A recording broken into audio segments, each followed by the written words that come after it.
Hello, everyone. I'm your co-host, Cara DeLaine. And I'm your master of ceremonies, Ben Price. Ben, you wanted to know what the Matrix is? I know what the Matrix is. I was Neo, and I'm reprising the role in Matrix 4. So, no, I don't need to know what the Matrix is.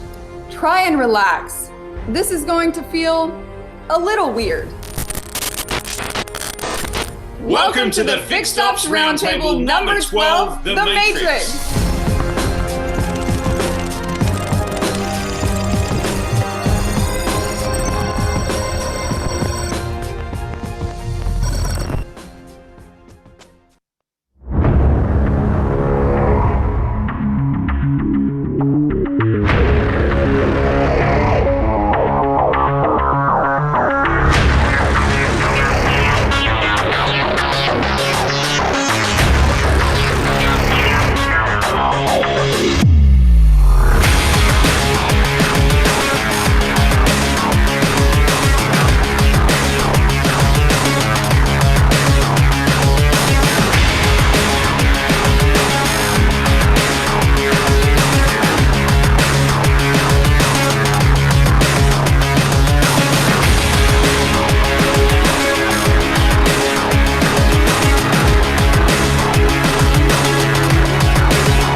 Welcome to the Fixed Ops Roundtable number 12, The Matrix. I'm Gene Girdley. Your host is Ted Ings. And Ted, we are in for quite a show today.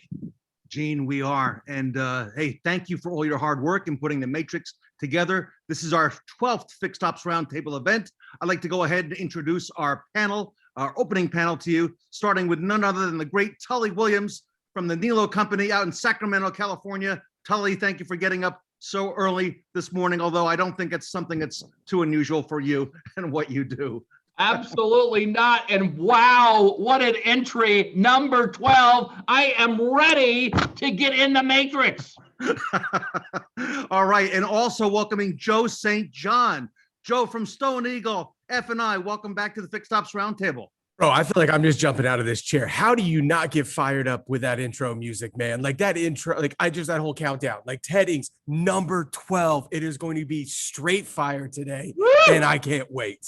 Can you believe it, Joe? And also the lovely co-host, Kara DeLaine from Henson Brand Dealerships in Texas. Kara, welcome back to the Fixed Ops Roundtable. Good morning. I'm glad to be back. I'm excited. Hey, great to have you back. And also welcoming first timer to the opening panel, but not a first timer to this event because he's been there since almost the very beginning. The great Owen Moon from Fixed Ops Digital. Owen, welcome. Hey, good morning, Ted. How you doing, sir?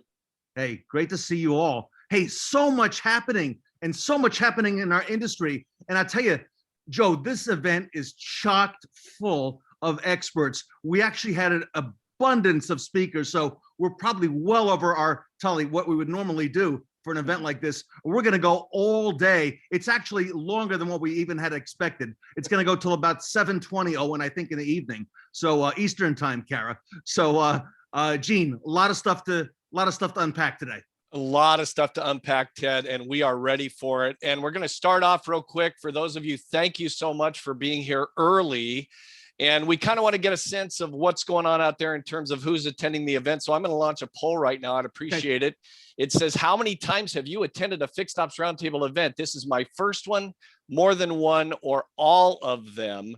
So the poll is up right now. And if you would go ahead and vote for which one is correct or submit that, we would greatly appreciate that. And Ted, the numbers are coming in, and right off the bat, about 38%. This is their first Fixed Ops Roundtable. Wow. 10%, all of them. So thank you so much for being here for the first time. We appreciate it very much. And I'm just going to leave the poll up for a moment. So, Tully, I think back to that event in California that you and Owen both spoke at, our second Fixed Ops Roundtable, where you won the Best Practice Award, Tully. So we've come a long way with this event since that time. 12 events. And it's getting stronger and stronger. Huge guests. I mean, look at this. We're talking used cars and Fixed Ops together. We're talking automotive news and Ted Ings together. Whoa! Tully, I got to give a couple shout outs because this didn't happen by accident. I want to give a great thanks to the coach out in California, Mike Vogel, who's a founding father of this event, because Mike worked very hard to get these guests together and the panels together. And I also want to thank Roger Conant down in Texas. Kara, you met Roger because he came out to Henson. I think the first day that we were doing the training out there, Roger was very instrumental in putting together the automotive news panel. So Roger, thank you very much for playing a big role in what it is that we're going to be doing going forward. So appreciate that. Also want a big shout out to Bryce Girdley, who is related to the producer and the director of this event, for his hard work and lack of sleep, especially overnight, to make sure that we could deliver this event to you this morning. So, hey, Joe, man, so much has happened since the last event. You know what? I don't think enough people know what Stone Eagle, what your company does. Would you mind telling us a little bit about that? Yeah, Ted. So thanks for having me on here. First off, every single time I'm here, I feel like the conversations and the expertise is straight fire. Like you learn so much being in this. So I'm at Stone Eagle, which is the most exciting company in auto. What makes Stone Eagle really, really, really cool is we have like three main businesses, right? So when you think, like most of you on this panel in Fixed Ops have interacted with Stone Eagle, whether you know it or not, we are the enterprise software for a vast majority of the F&I product companies out there. So when you're doing administration and claims and things like that, you're interfacing with Stone Eagle. We're also, for over 6,000 dealers, a provider of metrics and analytics in both F&I and the service drive. So when you look at performance data and performance analytics, we are an aggregator of incredible reporting that allows dealers to literally drive performance in their areas. And then we also have an F&I menu that is gaining massive traction in Steam and growing at a super rapid rate inside of Auto. So it's an incredible place to be. I believe that data is the new currency, and I'm super fired up about the matrix. And what's really cool is I'm at a company now that has an insane amount of data, and it's allowing us to get real insights into what's happening out there and then bring content to discussions like this that's actually meaningful from a trends perspective of what you can expect, not only what's happening right now, but what's coming in the future. Joe St. John and Tully are both going to be on the Automotive News panel that's coming up at about 11:30-ish Eastern time today. By the way, everybody, if you want to see the agenda for the program, just go to fixedopsroundtable.com. It's going to be up all day. It has the agenda to the minute as far as what we're going to be doing. Joe, a lot of people might ask, what does this data have to do with fixed ops? And I think that's part of your mission now, is to bring the focus on data. Look at Tully, who's got Mr. Data all around him. Tully, Joe, I think that's part of your mission now, if I'm not correct. Yeah, so Tully and I are becoming best friends, right? So for me, what's incredible is understanding how do we look at data in a way that actually helps us to drive performance. And it's what I love about the conversations that happen at the Fixed Ops Roundtable. So with these opportunities to gain insights from each other that help us to analyze the performance metrics, whether it's effective labor rate, RO hours, hours per RO, the different components of what drives profitability, so that we can with a razor scalpel level of precision, impact the way that we're training and coaching and developing in a way that actually maximizes performance for those departments. So for me, I'm super excited to share that. And we've got over 6,000 dealers' insights that we can deliver into aggregated ways to say, here's what's happening, right? New car sales versus used car sales are shifting due to the chip shortage. What's the impact on that on F&I? What's the impact of that over in the service drive? What's the impact on that on parts? And those are the insights that can help you as a dealer to get in front of the things that are happening in the marketplace that might impact you. Kara DeLaine, I got to give you a lot of credit, because there are a lot of, first of all, there's not enough women, as we know, in the automotive business, but there's certainly not enough women in the retail automotive business. And what you do every day at Henson brand dealerships, besides that hour to work and hour to back home that you drive each day, you lead the way in terms of marketing and advertising, and you're doing some really unique things down there at Henson. So tell us a little bit about what you do and what Henson brand is all about. Yeah, our team here, we have a whole social media marketing advertising team. We have an in-house producer. I'm actually sitting in our studio right now in the green screen room, but we were kind of at the forefront of marketing and advertising for dealerships, which really benefited us when COVID hit and everything went digital. A lot of dealerships were like, what do we do? Have nothing in place for social media to engage with customers, just have an audience to draw attention, brand your dealership. And so we've been grateful, honestly, to have been already doing that for years, but we've taken it to another level, and we're constantly progressing every single month and just trying to get more creative in advertising, because as you guys know, everything is changing, things get boring, people's attention spans are short. So I'm excited for what's to come in the next few weeks, honestly. We just filmed a lot of TV commercials. We're doing old school infomercials now on TV, as well as Facebook. So just a lot of creative happening, and it's going to get interesting. So all those other dealers better catch up. Gene Girdley always says that we're in the entertainment business. We're not just in the sales and service business. That's right. Owen, and by the way, real quickly, Ted, for those who are being entertained right now in the chat, if you want everyone to see your entertaining messages, make sure that you select from that some of it just says panelists. It defaults there. Click the drop down and change it to panelists and attendees, and then everyone can see your amazing words of wisdom. So do engage in the chat. Good point, everyone. Yeah, we'd love to have you in the chat, but again, make sure your drop down box says panelists and attendees. Owen, when I went to see Kara at her dealership just last month, I was a little concerned that maybe they're filming this stuff in the showroom, that stuff would get in the way. They got a whole separate building with a whole separate studio. And so they're like really set up professionally to get this thing done. So Kara, not many dealerships are doing what you're doing. So again, amazing and great work to you. And a lot of Catching continued on success. slowly but surely, but we make sure they never catch up with us. All right, good. Owen Moon, what is this thing called Fix Stops Digital? What do you guys do?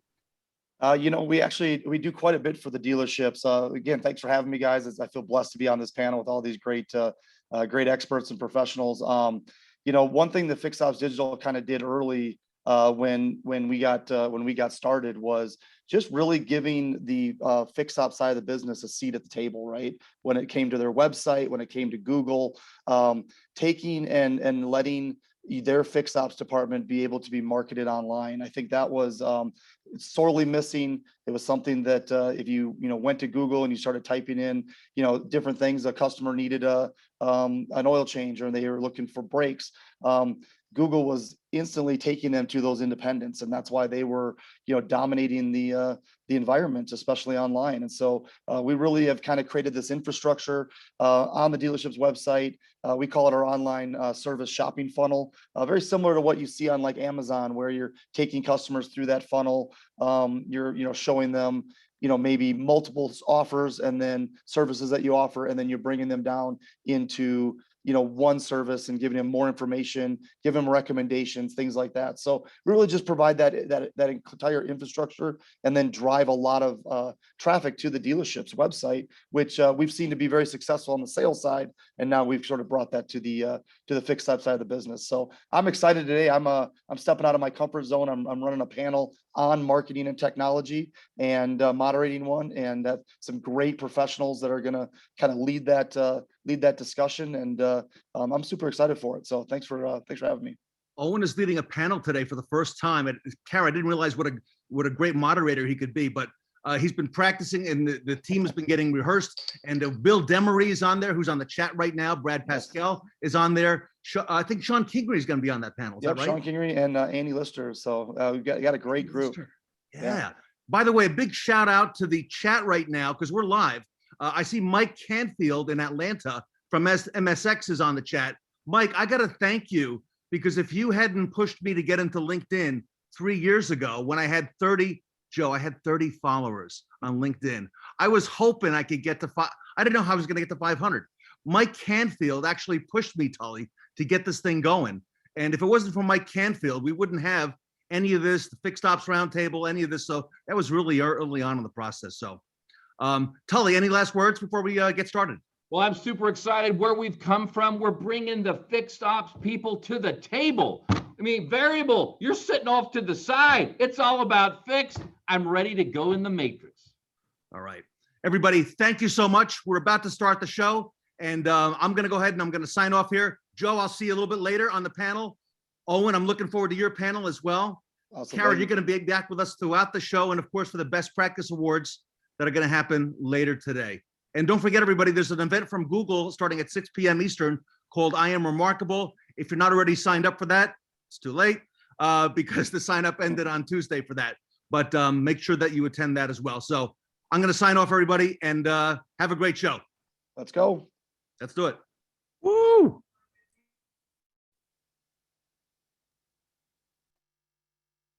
Well, Kara, or is it Trinity? Why are we here? It's the question that drives us. It's the question that brought us here. You know the question, just as I did. Yeah. Who's first up on the show? Oh, right. Coming up first is LaMarque Ward, who also has a lot of questions for our viewers. Next is our morning keynote speaker, David Foutz of Cox Automotive, with some new information that's guaranteed to free your mind. And wrapping up our first segment, it's Zack Fox of BG Products and Brian Kramer of Germain Toyota of Naples, right here on the Fixed Ops Roundtable.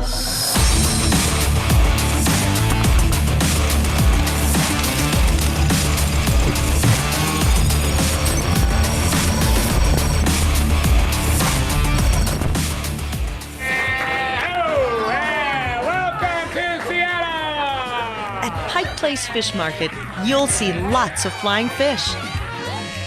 But we saw more. great customer service, teamwork, energy, and results. So how can you bring this kind of energy to your organization? The answers are in Fish, the most watched training video in the world. The Fish philosophy is a fresh, powerful training solution. It has 4 easy-to-use practices. They help you create an environment where people love to come to work. One fish flying to Deborah. One fish flying. And so Fish really lights people's hearts on fire. It helps them understand, hey, it's up to me, and then it shows them a very simple, predictable pathway. So we all need ways to get pumped up and get remotivated and refocused on what it means to really work together. Checking bags? How you doing, sir? What you? Nearly every industry uses the Fish philosophy to deliver amazing customer service, How's it going? improve teamwork and trust. The more we incorporate the Fish philosophy in what we do, the better job we do and the better our patients do. It has absolutely transformed the climate of our school. Our discipline problems have gone down dramatically. Businesses that I see use Fish invariably end up the first choice, not just for the customers that they serve, but for people who want to work there. You build great environments where people want to come to work and where people say, that's the business that I want to do business with. Contact us to learn how the Fish philosophy will help you.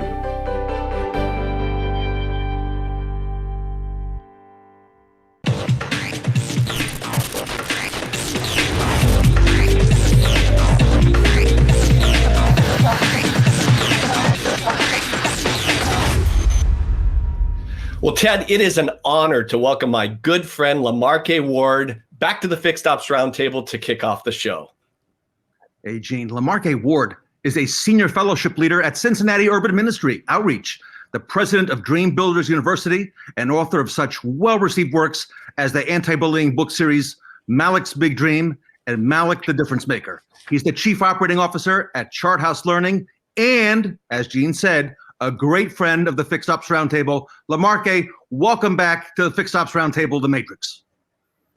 Thank you very much, Ted, and also Gene. I am humbled to be here and to be asked to be back here to be a speaker with the Fixed Ops Roundtable. LaMarque, last time you were with us, I was so impressed with our discussion, and many of our viewers were also impressed with what you had to share. So today we're honored to give you the entire segment, and we're looking forward to your presentation. LaMarque Ward, the show is yours. Well, thank you so much, Ted. It's an honor. It's a pleasure. I am humbled to be back here. I never imagined I would be able to add any value to the automotive industry and business community. But through my relationship with Gene and you, Ted, you all seem to believe that I can add value. And so I'm humbled and I'm thankful to be here today. As we've talked about, and as you all know, the theme is, are you plugged into the matrix? And that's huge. Are you a part of the system or not? The first thing, I'm the leader with a lot of questions today. And so just get your notepad out. And you don't have to answer them all. I think these questions are reflective. Some of these questions are questions that you may write down. And if you write on a Post-it note, you may not be able to answer this question for years. I've had experiences where somebody's asked me a question, and then it was a year or 2 years later, I called the person back and said, hey, you remember that question you asked me? Obviously, they said no, but I said, hey, well, I remembered it, and here's the answer. I finally got it. And so if I had to give this talk a title, I would say, build a place that people want to be in. As a leader of any organization, but focusing on a car dealership perspective today, build a place that people want to be in. I obviously take my car to the dealer. I've spent time sitting in dealerships around the greater Cincinnati area.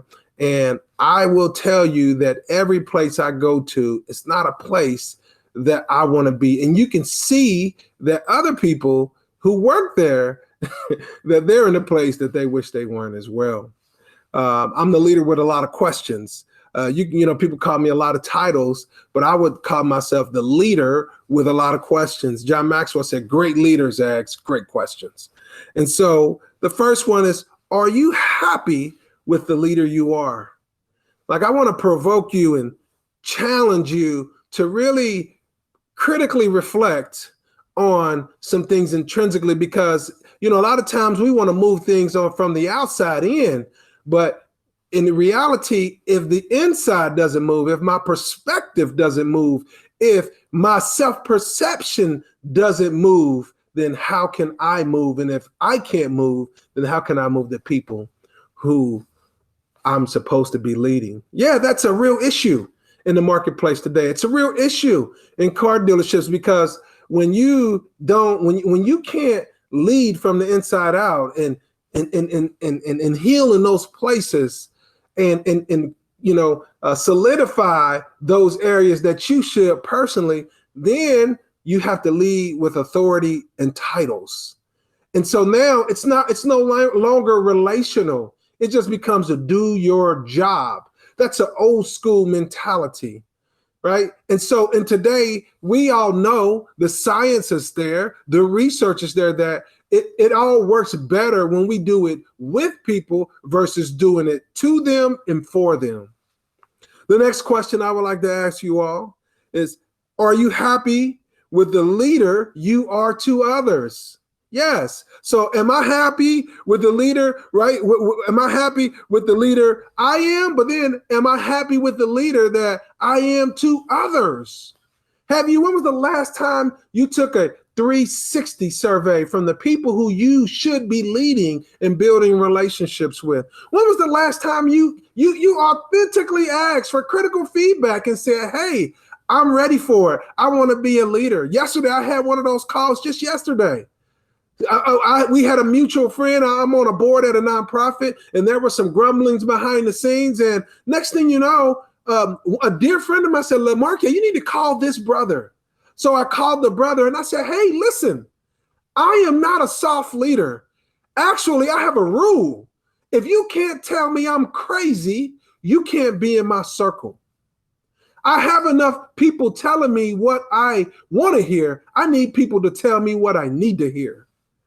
And so, are you happy with the leader you are to others?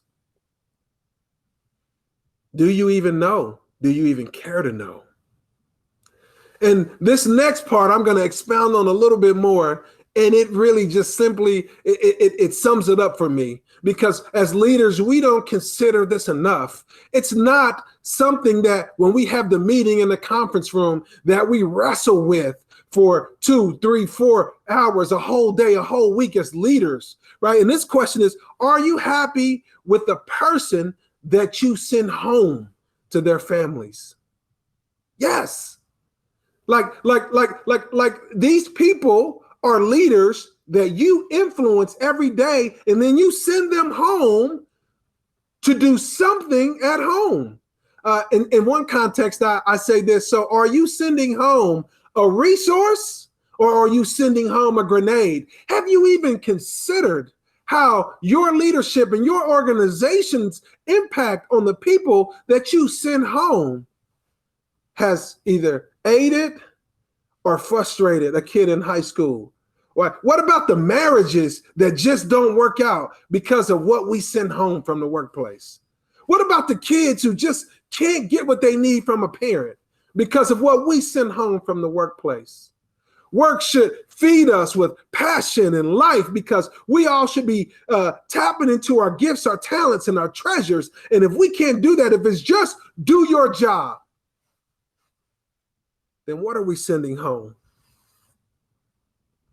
It breaks my heart to see people torn between the agony of what they have to experience at work and the agony that they take home to their kids and their spouses and partners. It breaks my heart. And this is what inspires me in the work that I do every day, because we all say we want to grow profits and impact the world in a better way, but it starts one person at a time, and it starts with one leader being vulnerable enough to say, hey, let me reflect, let me look in the mirror so I could be a part of the process that I need the people who work alongside with me to be. Again, I must remind you that I'm the leader with a lot of questions. I have more questions today. Are you okay with your retention rate? It's an obvious question. Everybody here today, we all can answer the question and we would say no. But do your actions say so? Right? Are we truly, we know that, people don't quit jobs, they quit bosses. And are we going to continue to just peruse by the reality that the leaders don't change that much, but everybody else does? And are we going to own that? Do we care enough to own that? Is your organization's excuse, and is your organization an excuse to attract low-level talent, or is a truth to stretch your capacity to build a special place? So is this just because it's the automotive industry? Is that an excuse for us to say, well, we can't get those high-level talents? That's just not who we get. We can't pay enough. Do we give ourselves all those excuses?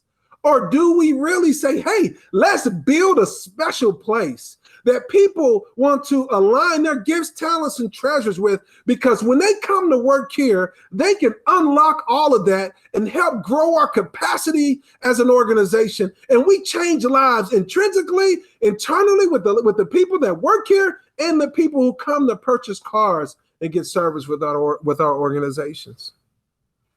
We say we want to close in on the retention rate, but the accountability that's required to do what I just said isn't taken that serious. And so we are okay with the revolving door. So, we have to get unplugged from the matrix sometimes so you can zoom back and see how it all functions, and then zoom back in so you can put the right algorithm or code in so we can change the system, so we can create an environment where people can thrive here, where people feel accepted. They feel like this is a place that I can fulfill my purpose, even if it is an automotive facility, a shop, or just the customer service route within that industry. I got a big question for you all. You all ready for it? What happens when the easy money goes away? As we've seen, cars are flying off the racks right now. The industry is flooded. We don't have enough inventory. It's easy. You don't have to make a connection. People are going online, signing up, getting pre-approved, and walking in, picking up a car within an hour or less sometimes. Everything's already done. We know that's not going to last forever. The good times are not always going to roll. And have you taken the time within this context of this season where everything's going good to realize I need to sow the seeds so when winter comes, we are built to last at our organization? Instead of having all the fun that, and celebrating now, what if we start preparing for winter and saying we know this isn't going to last forever? Will we be prepared? Have we built a culture where people can thrive? Again, I'm the leader with a lot of questions. Can somebody come here with their skill set, plug into this organization and scaffold up, learn, grow, improve? People who didn't smile begin to smile from the heart, and you can see their smile coming through their eyes versus just see their teeth. It's a difference. Right? Can somebody, is there a tuition reimbursement program, and we are empowering people to go back so they can grow, become? What about the person who they're working there, they are in your organization and they are a phenomenal asset, but the automotive industry isn't a 30-year career for them? In the book called The Dream Manager, they facilitated people to leave the organization so they can go, be, do, become. if we went back and looked at your org chart from your organization, from the leaders that you have sent out because of your organization, how you care for people, grow them, and see them reach their full potential. Where's your org chart? How deep does it reach? Richard Branson said, well, you ought to treat people and train them so well to where they could leave you, right? But love them so well where they don't want to. And so, have we built a culture where people can thrive? Is the question. And so one of the things, as you all know, I love the fish philosophy. You all have heard me talk about it several times, but this is basics. One of the things that made me fall in love with the fish philosophy is it impacts the GED to the PhD. You don't have to be a rocket scientist to practice these 4 practices, right? To choose your attitude every day as a leader, to be there for somebody, right? To make somebody's day. When was the last time you intentionally made an extra stop along the way for 5 minutes to get coffee for the team or to get gift cards for the team and play, have fun? I know it's work. It looks different. Type in hashtag fish philosophy and see companies all over the world having fun at work because of these 4 practices. The next part to this talk is, or do you have collaborators or employees? I'm going to give you just 5 seconds to write that down. I'm going to say it again. Do you have collaborators or employees? Let me explain. Dr. Jeff Zucker talks about the power of working towards a concerted vision with a group of people. With collaborators, people who collaborate with you give you their dream, right? They also give you their frustrations. They also give you your fears. And if they give you those 3 things, then they trust you. And so if they haven't given you their dreams, if they haven't given you their frustrations, if they haven't given you their fears, they don't trust you. You don't have a collaborator, you have an employee. And if you don't have a collaborator, then your team's not collaborating because there's a missing link in the chain. And so from this context, from collaboration, if you don't have a collaborator, people are looking at you as an organization and they're saying, hey, listen, I don't trust you enough to give you everything I am. And so instead they settle to pick up the paycheck and to look for the other job when they get another opportunity. The next thing is building that culture. Dr. Christine Gibson calls culture, she describes culture as maintaining conditions suitable for growth. And so, well, how do we maintain the condition? Well, we do things like practice the 4 practices of the fish philosophy. We have reflective leaders. We have people who intentionally seek out ways to grow our people so they can reach their full potential.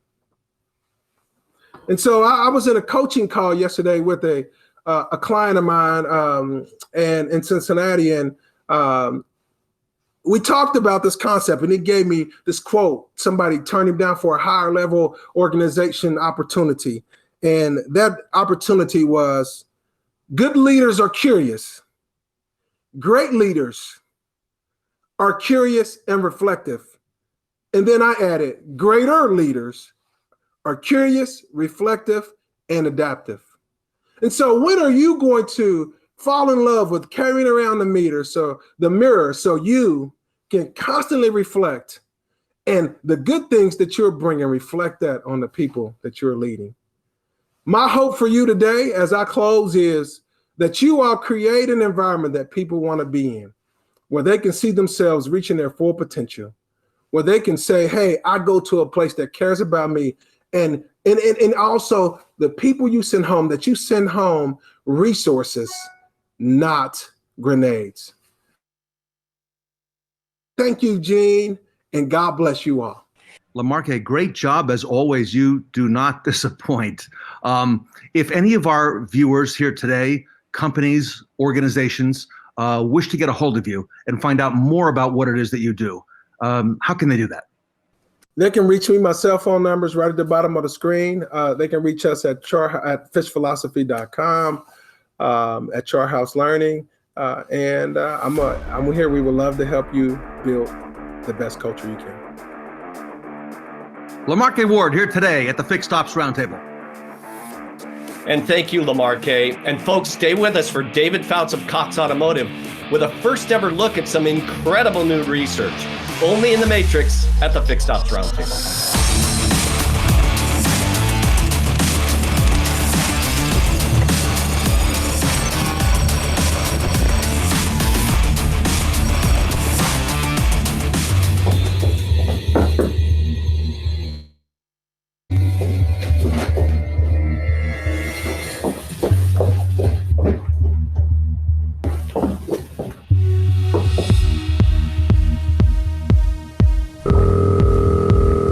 Operator.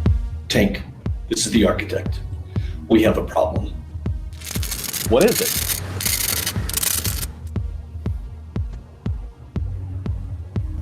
Well, hello, Tank. Architect? All of a sudden you sound a lot like Agent Smith. Oh, well, I just took a sip of double pump peppermint misto, and it does this to my voice sometimes. Okay, so what's up? I need to speak with Mr. Anderson. Dave Anderson is on a speaking tour. He's not here. I see. Well, I understand Dave Foutz with Cox Automotive is there. And I know Cox is responsible for broadcasting a pirate internet signal to all attending at the Fixed Ops Roundtable. So I'm sending sentinels to disrupt your signal. No. We use CenturyLink. Yeah, that's it.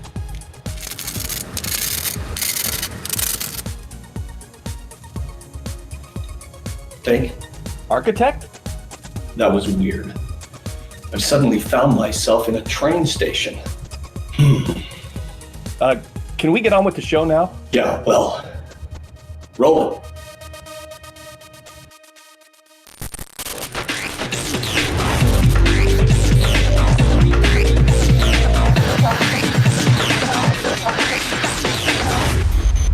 Welcome back to the Fixed Ops Roundtable, and it's with great anticipation and high honor that I introduce David Foutz, who is the Vice President of Enterprise Clients at Cox Automotive, for our keynote speaker.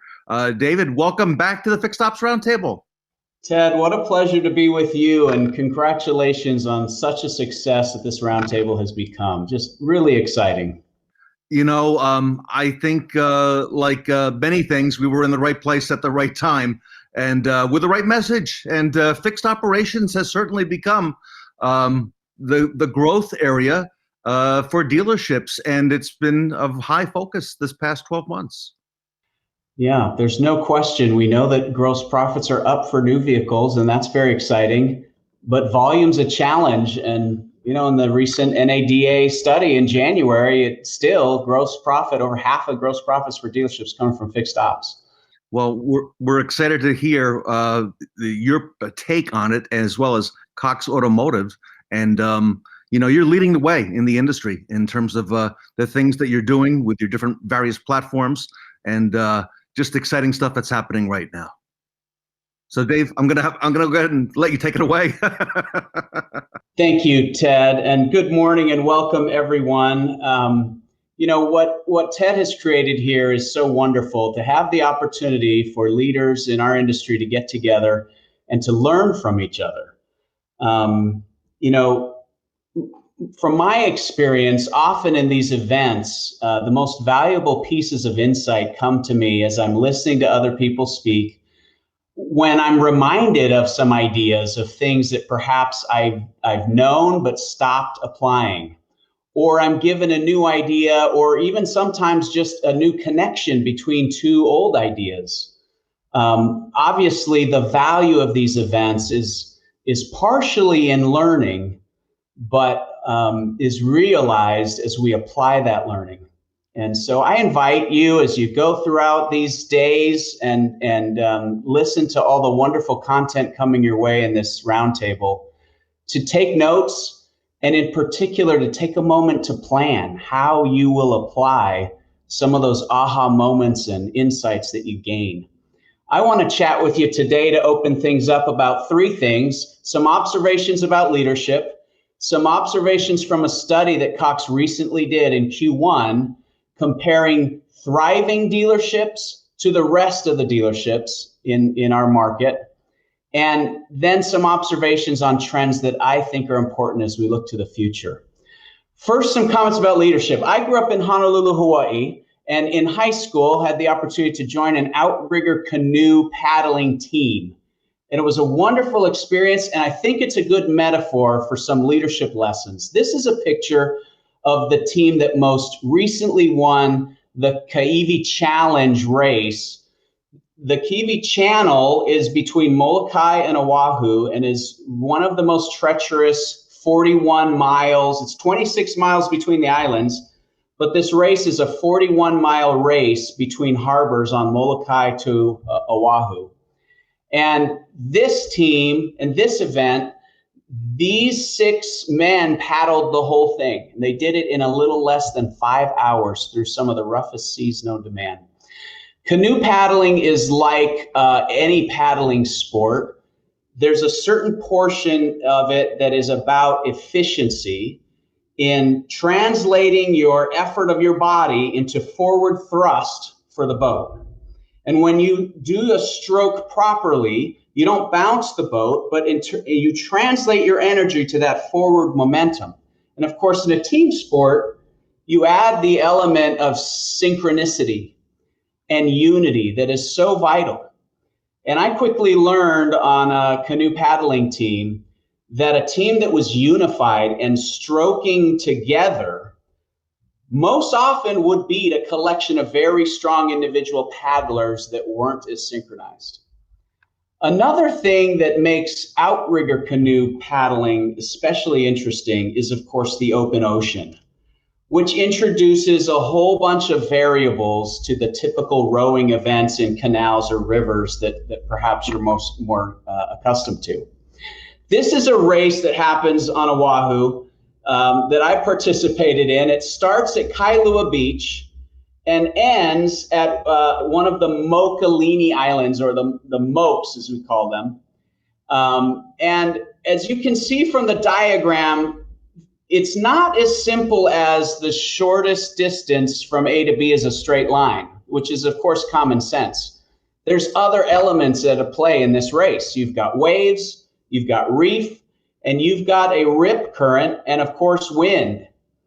And in this particular race, these elements ended up affecting outcomes more than distance. So the losingest team decided to take a risk, and they followed this path. They charged the breakers, got outside of the reef, thinking that way that they would cruise their way to victory. But the risk was too much. They took on water. Those waves turned out to be bigger than they thought, and the wind out here was ferocious. They lost.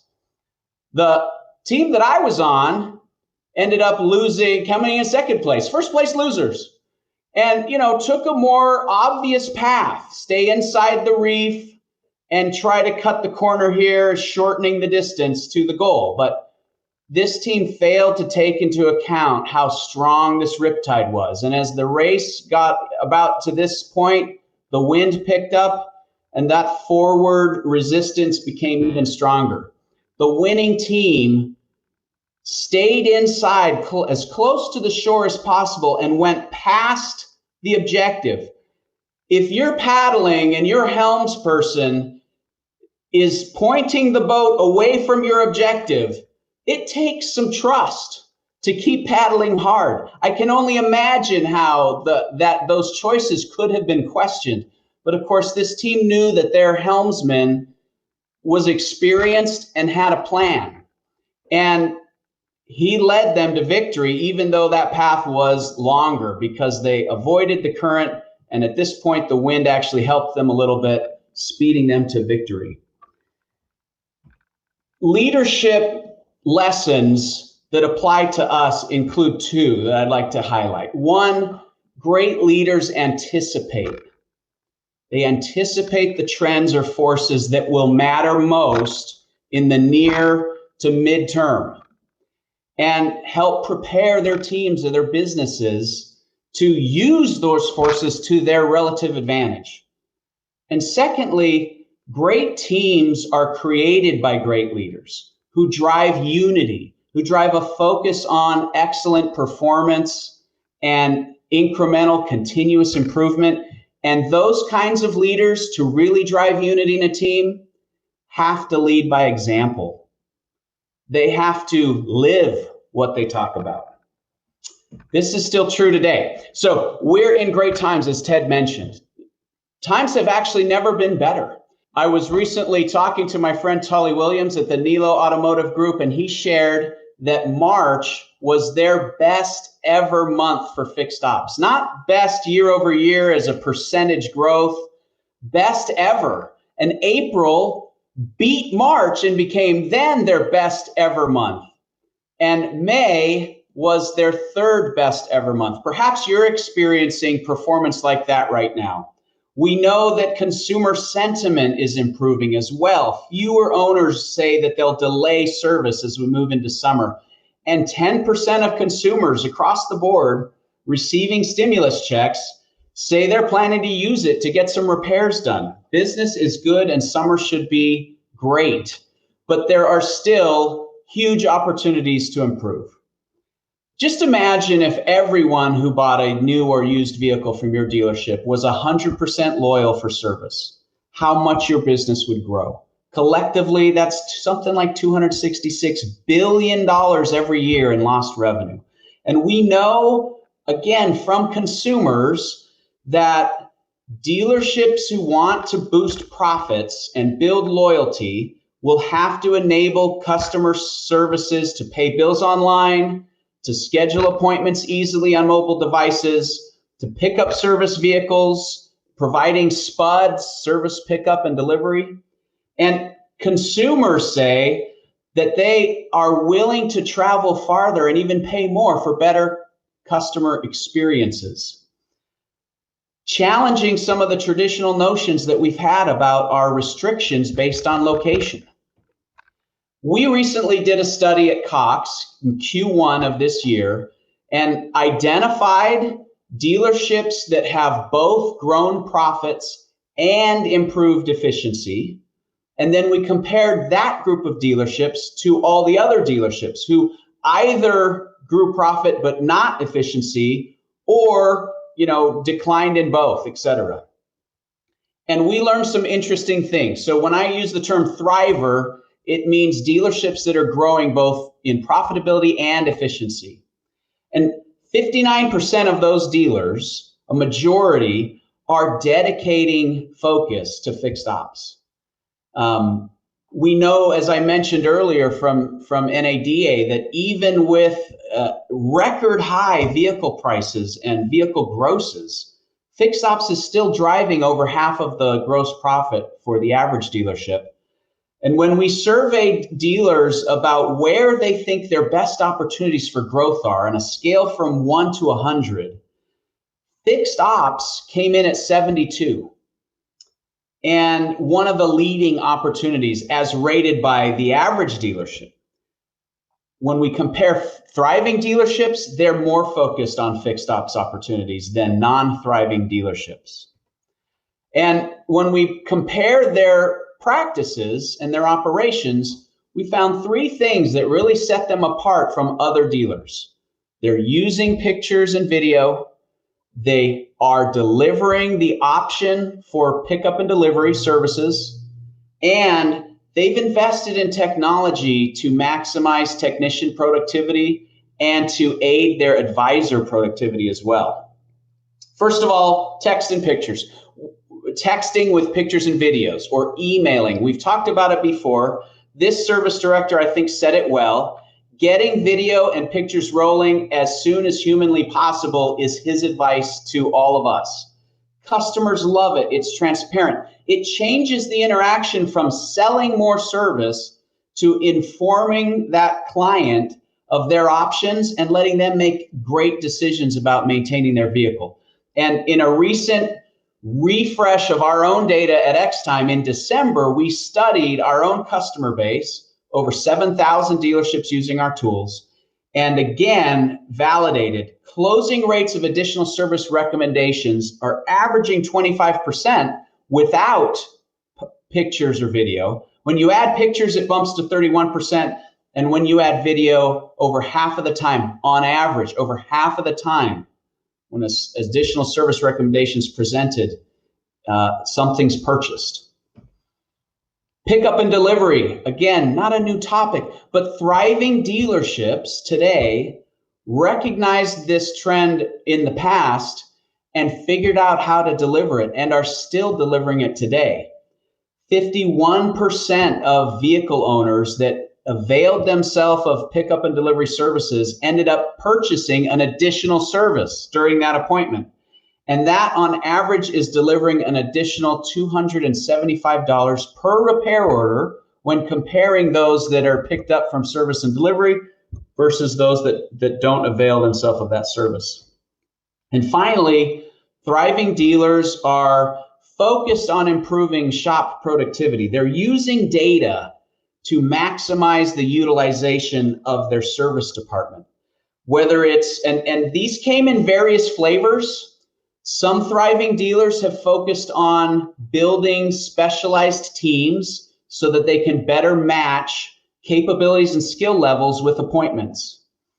Others have empowered their technicians with tools to help them communicate without leaving the bay, but also to do things like automatic voice capture for their notes so that technicians don't have to type. Also, thriving dealerships have invested in their advisors. And we all know about that critical decision point when the vehicle is on the lift, when additional service recommendations have been sent to a customer and we're waiting for a decision. How long before we take it off the lift and put another vehicle on? How long before we just complete the initial repair and forget about waiting for the ASRs? Putting texting tools and notification tools, workflow tools into your advisor's hands is helping them be more efficient and more often delivering value in those critical moments. And again, 78% of our consumers say receiving a text message is the best way to reach them for a service decision. So that's what thriving dealerships have done in the past, recognizing those trends more successfully than dealers not thriving and implementing processes for unified execution in their service departments. What's next? As we sit here today, what are the things that you should be concerned about? What are those forces most likely to affect your business's future success? I'd suggest that these should be considered. First, consumers are going to continue to expect increased transparency. It's not only a trend, it's an expectation. At Cox, we have created a tool to help with this. It's on Kelley Blue Book. It's service repair price ranges. And between January and May, 9 million consumers visiting Kelley Blue Book took the time to go in and look up a repair and see how much it should cost them in their market for their vehicle from franchised dealers providing service. We know that buying recommended services requires trust, so think about how you can further move the needle on transparent pricing, on providing a competitive reference to help make it easy for your customers to have confidence in what you're offering. And remember that making a purchasing decision requires not only trust in you as the provider, but it requires self-confidence as the buyer that I'm going to make a good decision, something that I'm not going to regret. So consumers are going to continue to look for comparison pricing information. Think about how you can help provide it to them to advantage your business. Second, it's interesting. We thought that all of the digital tools would reduce phone calls to dealerships. What we see happening in reality is communication is increasing. There's more communication between us and our consumers, but the phone call is flat to slightly increasing as a raw number, not as a percentage of the communication, but as a total volume. And so the rise of digital voice assistants is a great trend and something coming fast. We know that 80% of the time there's still at least one phone call with an appointment. We know that it's expensive to pick up the phone for your dealership. Average estimates around $48,000 per dealer per year to handle your service calls. We know that about 20% of calls go unanswered. And if you're not measuring how many of your calls go unanswered, you should, because it's costing you potential revenue. So how do you address that? The ideal solution is you could reduce your human cost, you could provide a better service, you could handle 100% of incoming calls and get more efficient at translating those calls into service appointments using machine learning and a contextually rich digital voice assistance. You've all experienced this. I do when I call Amex to pay my monthly bill, which I still like to do on the phone, but I love talking. The digital voice assistant works, and I'm very efficient at getting my bill paid by calling in. You can apply those same tools to your business, and that trend is coming. Third, connected cars are here. We know how powerful the shift was from a cell phone to a smartphone. And we know that that same shift is underway with cars and trucks becoming smart cars. This year, 18% of new vehicles are going to rely on tethered connectivity to communicate with the onboard systems of the vehicle. And 82% will not rely on tethered connectivity to communicate. Jim Farley recently, the data on the vehicle is invaluable. It unlocks a different way to create value for our customers. John Ferraro, president of Avis, our connected fleet is paying dividends by alerting us to potential issues, predictive issues in real time to minimize out of service. Connected cars have been around for a while. They're growing, but to date, the use cases of how we're enabling this technology to help us are fairly limited. On one hand, for the consumer, you have to be able to unlock your car from your phone or turn on your car from your phone, essentially replacing a key with a mobile device. And that's nice, but it's not that much better than a key fob.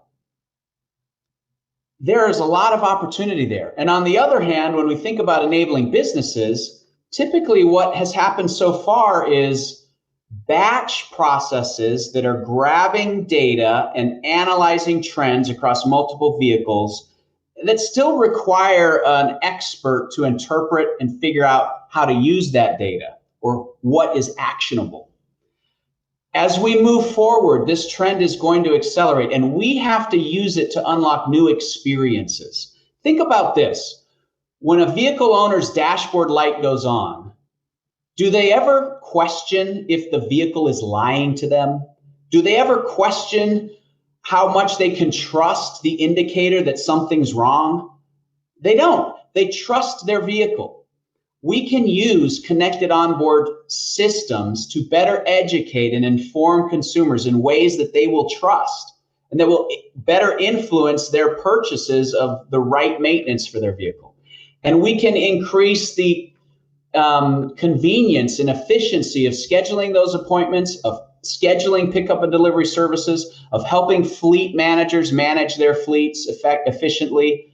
All of these values are coming, and I encourage you to think about the right ways and the best ways that connected cars can enable your business. Electrification, another huge trend, of course, and when it comes to EV, it is all about the battery, and the battery is a lot of things. It's repairing the battery, it's remanufacturing opportunities, it's the recycling, the replace, repurpose, recycle.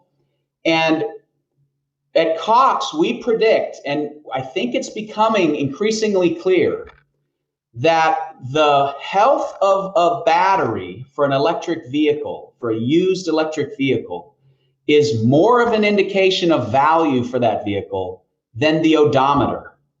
Think about that. A vehicle that's been driven 25, 30,000 more miles being worth less than a vehicle that had the proper maintenance and behaviors that drove high battery health. And battery health is something that an owner can control by the way that they behave and by their maintenance practices, which you can enable. Huge opportunities with batteries for service. One other observation related to batteries, but also then with fleets. We know that as we look forward, that the number of vehicles owned by fleets is going to increase. On the left, you see a chart of the total car park, the total vehicles in operation for the United States, forecasted over time. And at the bottom, you see that growth of fleet, which is an absolute number, is maybe not that big, but as a relative number, is going to double by 2030. And on the right is our predictions about how many vehicles will be in the car park, whether it's battery electric vehicles or hybrid electric vehicles, and whether they're owned by fleets or by consumers. Of course, you can see that the raw number of those vehicles growing, even though it's still 10% of the total car park, a little more than 10% as we get out to 2030, the percent of new vehicle sales is going to equally grow from something like 8% this year to 23% of all new vehicle sales in 2030. So think about these trends. How will the growth in electric vehicles affect your business? How can you use that trend to advantage your business? And how can you think about fleet as an opportunity to grow your maintenance business? In conclusion, I would just like to offer an idea that it's my belief it's the connections between us that are the most valuable thing. Whether it's in the context of being part of a paddling team on an outrigger canoe in the middle of the ocean and that unity and trust you feel. I'll share with you, there are moments when you're paddling in a boat, if you're doing it right, that unity happens and you can feel the boat lift up out of the water. It almost feels like you're flying. When it's not working right, you feel like you're fighting every wave and every inch of that water in front of you. There's a Hawaiian word called laulima, which literally means, 5 fingers, 1 fist. But it's an idea that leadership is most valuable when it unifies a tribe or a team. That the Hawaiian ali'i would get out and help fish. They'd help plant taro. The ali'i being the royal class or the chief. And so laulima is a word that I offer to you as something to think about. And think about it in a broader context. The connections between the vehicle and those onboard systems and your business. The connections between your consumers, the thousands of people near you who need service today, and your team members. It's the connections between us that truly create value over time. Have a wonderful roundtable. I'm sure you'll learn so many things as the session continues, and hope that some of these thoughts have prompted you to have some new ideas for your business today. Thanks, Ted. Dave Foutz, what a great way to kick off our Fixed Ops Roundtable today. And what a great and unifying message with insights into the present and into the future as well. I think we're going to hear a whole lot today about transparency. I think we're going to hear a lot about trust, and your message on leadership there just really helped set the pace for today. So, David, thank you so much on behalf of the Fixed Ops Roundtable family. Thank you, Ted. David Foutz from Cox Automotive here today at the Fixed Ops Roundtable.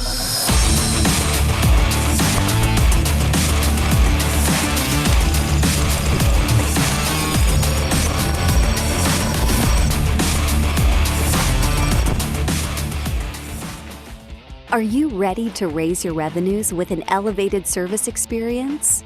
X-Time is the end-to-end solution you need to pump up your profits and deliver what your customers demand, a more digital, more convenient service experience. From scheduling and service approvals with pictures and video to payment, put each step of the service process in the palm of your customer's hand. To create the ultimate digital service experience, start here. Spectrum is the combination of all 4 fully connected X-Time products. Invite, schedule, engage, inspect. Spectrum joins each step of the service visit to the next. Schedule. Keep customers coming back with convenient online appointment scheduling and service pickup and delivery options. Maximize your service department's potential with robust shop management and scheduling controls. Engage.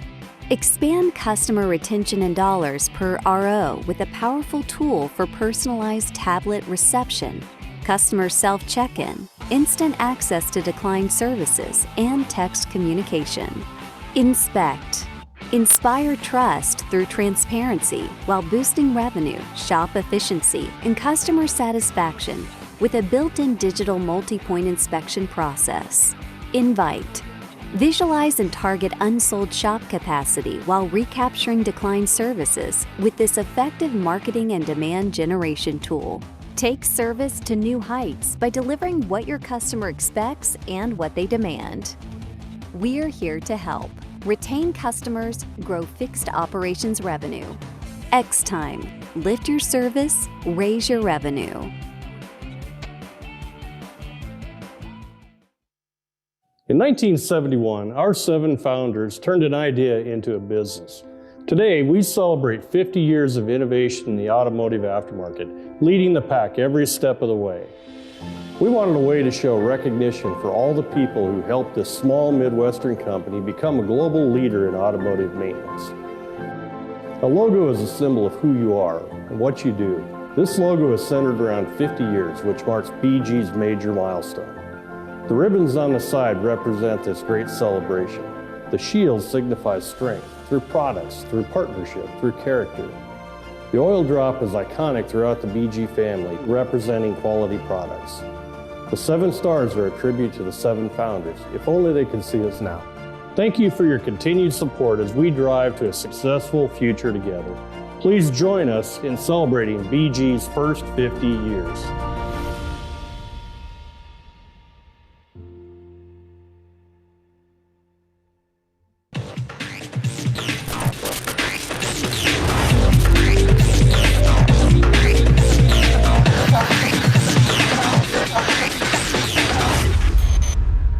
Welcome back to the Fixed Ops Roundtable. I'm Gene Girdley along with your host, Ted Ings, and we are excited to welcome from BG Products, Zack Fox.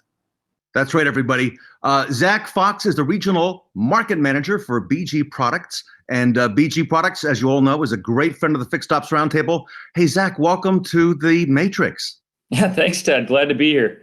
This is your first time presenting at the Fixed Ops Roundtable, although I got to tell you, BG has been with us since the very, very beginning and at all the events and plays such a key part in our industry with tremendous market share, tremendous products. And congratulations, this is BG Products' 50th anniversary. Oh, yeah, 50th anniversary and many more to come.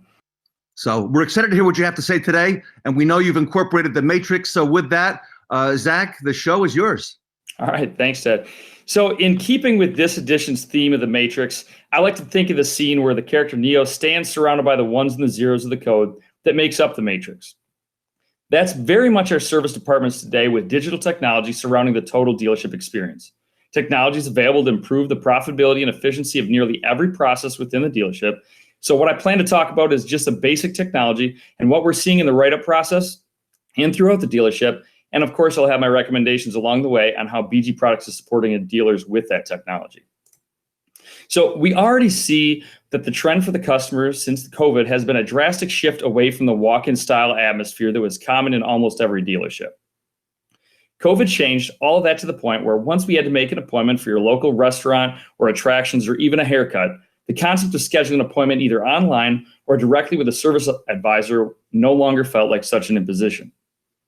Most dealerships that were previously doing a majority of their business through walk-in service are now seeing that change to upwards of 80 to 90% appointments. Some dealerships have even transferred to a complete appointment-only way of doing business. Of course, this makes scheduling and selling services a whole lot easier and productive instead of 3 customers standing in line waiting for an advisor to get to them while the advisor rushes through the process and undoubtedly behaving as more of an order taker than that of really an advisor. We now have advisors capable of spending the necessary time with each customer. This helps ensure that we no longer have wasted opportunity at every turn because truthfully, we know there's no way the advisor was pushing all of the correct maintenance to every customer every time. So one of the clear changes that we're seeing throughout the industry, and honestly the world, is a move towards kiosk-based solutions of various types, some more capable than others, depending on the needs of the dealership. The technology now exists where customers can easily walk into a dealership, check in their vehicle through the kiosk, sign for repairs, and be offered a dealership customized list of recommended maintenance services in packages they can choose from. This might even be taking place in the hours after or before the dealership is even open. For most, the interface with our BG Smart VMA kiosk is seamless to use and is second nature for nearly all customers. If you've been to the airport in recent years or even a fast food restaurant recently, you've undoubtedly used a kiosk at some point in order your food or print a boarding pass. We can expect kiosks to become larger and larger portions of our customer experience. Now, if the customer does not want to choose the kiosk route, BG Products offers our Smart VMA digital menu system that the advisor still uses to present the VIN and mileage-based services as recommended by the OEM and the dealership. One of the benefits there is that regardless of their choice of the kiosk or an advisor, we will still be offering every service they are due for to every customer that comes in every time with little to no variation between advisors. Presenting with Smart VMA also has a distinct advantage in its ability to decode the VIN and offer the correct VIN-specific fluid and services for each vehicle. What this means is that while dealerships everywhere are struggling with the shortage of technicians, but also a shortage of quality writers, we don't necessarily have to find someone that knows a large amount about our vehicle-specific brand. We just need someone who can sell products and services. This system would allow you to take someone who previously sold something like furniture or cell phones and at least have them offering the correct services to customers. They don't have to remember which transmission fluid the 8-speed transmission takes. They just have to sell the service package. So the reporting tools that are a part of this system also allow us to target our training within the service drive on the advisors that need help the most in areas where they need it the most, instead of pulling your best advisors off the lane. These accountability tools also exist in a basic user-friendly app known as SmartOps. This app allows management to see menu usage and penetration rates from anywhere they have cell phone reception. We can have the greatest process in the world, but with no accountability tools to protect our interests, we rarely succeed. So being able to deep dive into our reporting, looking for trends, and allows us to set menus and produce quality recommendations and sales for each transaction. So that brings us to the all-important matter of training. Customers will have questions on services throughout, and that's where product training becomes critical. It's best to ensure that your dealership staff is not only trained in how to sell and how products work, but have the tools at their very fingertips to educate the customer on the services that you're providing. If we can not only educate and train our staff, but teach our customers the importance of maintenance and benefits, this will be long-lasting. For us at BG Products, we do that in a variety of ways for the advisor and technicians working within the dealership. As always with BG Products, our strength lies in our innovation, but also within our distributor model that provides the most field reps in our industry. These reps continually provide hands-on training and coaching for both technicians and advisors. However, sometimes a product demonstration isn't all that's needed. The easiest way for an advisor to receive training digitally is through our BG certified courses, which they can complete at their own pace. The classes they can take are both the core curriculum for full training, as well as a review curriculum for just a quick tune-up of their skills. But we know with all training, there's only so much that is absorbed from the style of instruction, as well as we also have several different video series and smaller training modules available to them through the BG Advisor app. From the app, which can be placed directly on the service drive tablets or their cell phones, they can access not only the additional training, but before and after images, diagrams, and the examples of available services. Through this app, they can also access the BG Experience, which is available as a standalone app as well. This app provides an augmented reality 3D image of the braking system and engine components that allow for the advisor and customer to move around the 3D model and explain the exact reasons for a service, as well as showing an example of failed components a customer might want to know about in relation to a repair taking place on their vehicle. BG Products is continuously innovating through our own proving grounds and testing facilities, new methods, new equipment, and new products for improving and performing services. One of the ways we do this is through manufacturing our own equipment for use by our dealerships, along with the fittings to precisely match the needs of nearly every vehicle, which, as you can imagine, results in a large number of fittings and connecting points depending on the vehicle. Our response to this was to create the BG Tech app. The technician can once again have this on any of their tablets as well as their cell phones. They can simply scan the VIN of the vehicle using their phone's camera, view any tech tips or service updates for the vehicle, or access their BG certified training. The best part for most technicians is this will also tell you which fittings to use, where to connect, as well as the compatible fluid type and capacity for nearly every vehicle they would see in their service drive. Of course, we can't ignore the administrative side of our operations. Our newly offered warranty labor and parts rate analysis service allows dealerships to get the best possible labor and parts makeup by identifying the exact repair orders needed instead of grasping it at random points and hoping for an increase. Much like our theme of the Matrix, BG has continued to evolve and pursue new technologies throughout the entire fixed operations of our dealerships that put our industry-leading technology in the hands of the advisors, technicians, and managers throughout the world. You know, Zach, I'm not sure if everybody realizes how much BG has evolved because our business has evolved and our consumers have evolved as well. You know, what started out in a can is now, you know, gravitated to all this stuff. And I don't think we all know or realize, you know, all that you do. Plus, you've got the most people in the field. And I mean, what is it, a 52% or 53% market share BG has of the dealers? Yeah, obviously that number constantly changes, but you know we're well above 50% at this point. And of course, like you said, with all of our reps that are in the field, that's been our biggest point on that. We're somewhere around 850 reps now in the field, which is drastically more than any of our competition that we have out there. I think it's the competition plus probably all the OEMs combined. I think you've got a huge number of people out there, which speaks to the fact that you can offer and provide through the distributor model your training on a local level and your services where, you know, for a service advisor with a lot of fast moving things that are happening or a technician during the course of the day and week, you know, BG is right there to help.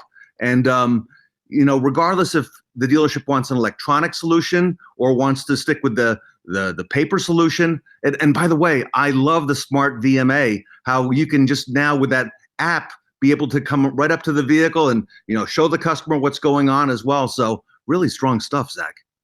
Yeah, exactly. So one of the things we've been trying to do and have been really successful with is looking at exactly what the advisors and the techs need versus just trying to push a product to them. So one of the things is obviously we ran into situations where they would be calling their rep, trying to find out which fitting. And of course, you know, we can have as many reps in the field as we do.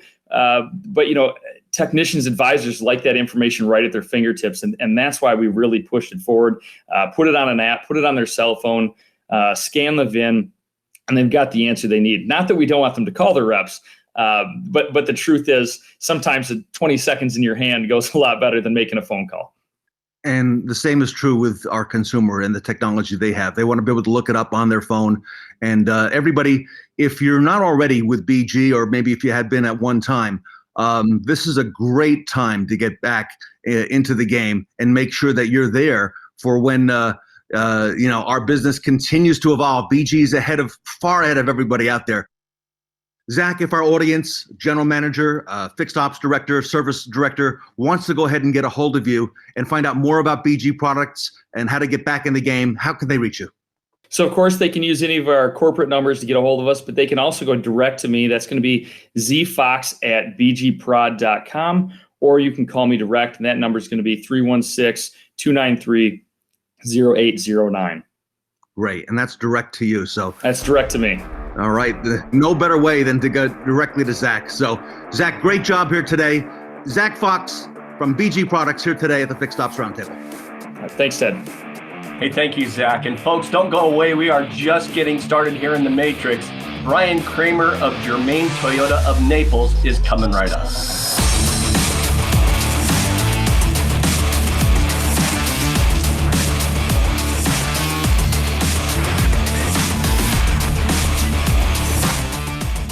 Brian, welcome to the Fixed Ops Roundtable, The Matrix. Thank you so much for having me. I love this theme. Hey, Brian, you were so well received at the last event, the Fast and the Furious, that we asked you to, you had to come back here in prime time. So, there's so much happening in our industry right now. It's unprecedented. We thought last year was going to be unusual. This year has just been even more so. So many moving parts happening in our industry. Yeah, it seems like everybody says it's changed, whatever it is, 10 years and 10 months, right? Yeah. It's we've compressed all that organic things that would have naturally happened, and it's all been compressed in the last 12 months or so. So, looking at right now, I know you're doing some unique things there at Germain Toyota of Naples. Let's talk about some of the things that you are deploying. So we're digitizing a lot of the service drive process. We're digitizing the mobile check-in. We're digitizing everything that happens prior to arrival, in terms of the appointment communicating directly with parts. We're working on a Facebook integration off of our chat tool to be able to self-schedule service and a lot of other things that I guess tie into this Matrix theme. It's a lot of things almost scary similar in terms of artificial intelligence. But I'll tell you one of the coolest things that I think is out, and I experienced the pain point yesterday when I was coming back from a digital dealer, and I tried to rent a car, and I had to hitchhike back down here with a buddy of mine that lives down here. I could not rent a car in the city of Tampa. Brian, you hitchhiked back to Tampa. That's unbelievable. So luckily, Jared Kilway, the timing worked out or whatever. So I put my luggage I almost had to ride in the back of this pickup truck, but luckily I was able to ride in the cab. So the inventory and with the microchips and everything is in such short supply, semiconductors, that they will not allow you to rent a car and not return it to the original destination because they don't have enough supply for their own customers. So they had a few, but I don't think they had like 5, depending on who I was talking to. And, I'm going on a trip next month with my family, and I had to rent a car from Turo for the week because that airport had no rental cars. So we started hearing about this a while ago, and Southeast Toyota kind of alluded to it, but it sounded, crazy, but now it ended up being a blessing in disguise. We had at that point 15 vehicles. So we would occasionally rent cars and, we use them for service and, extended warranty reimbursements. But we've really picked up a lot of opportunity in terms of customer pay, street, just residents, local residents are going out of town for the weekend, people that are coming in because we're obviously a destination. Yes. And it used to be a real large expense for us, and it's turned into a significant profit center. And those used cars, not only is a benefit for the customers, it's generating revenue and a lot of used car or a lot of service net profit and used car significant gross profit, and sourcing cars in a time where you can't get cars at auction. It ended up being a blessing. So now we went from 15 to 50. This is the last 12 months to 150.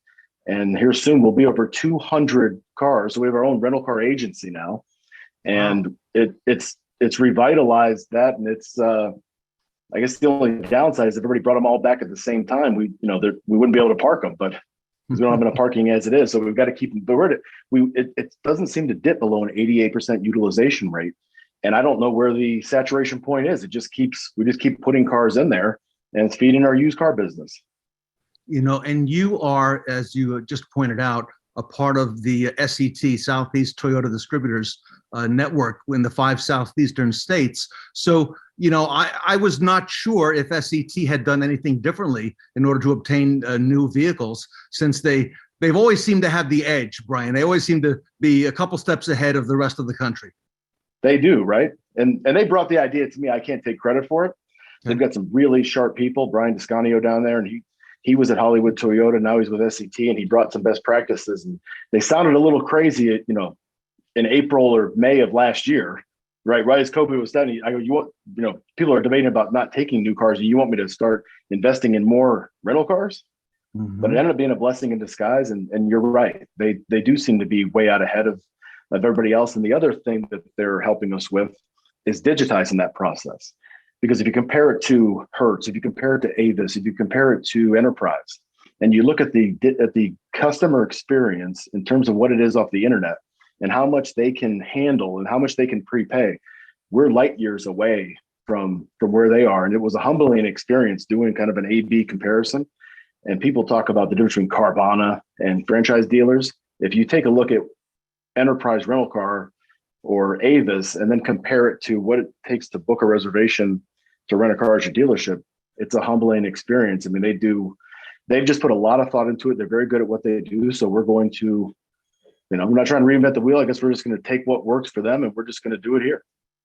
And it sounds like you're doing it very, very well. You are one of the premier dealers and one of the premier minds in the retail automotive industry, Brian. So let's talk a little bit about service and parts and fixed operations and things that you're doing right now, because we're seeing a unprecedented demand for vehicles. We know what's going on there on the new car and on the used car side. But tell us more about what's happening in service and parts right now. So to your point, I think this is one of the most, if not the most exciting time. And I mean, the changes are happening so quick.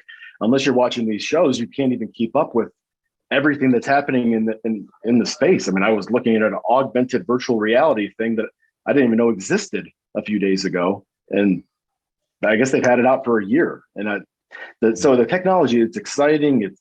But also integrating the tech stack and knowing Xtime or Dealer FX or whoever the scheduling tool is, and integrating that with your DMS and making sure that the BDC is loading that information properly and getting it so that the customer just sees a frictionless customer experience from the phone call to the arrival to having the parts pulled and having everything working behind the scenes is like an orchestra, like a choreography.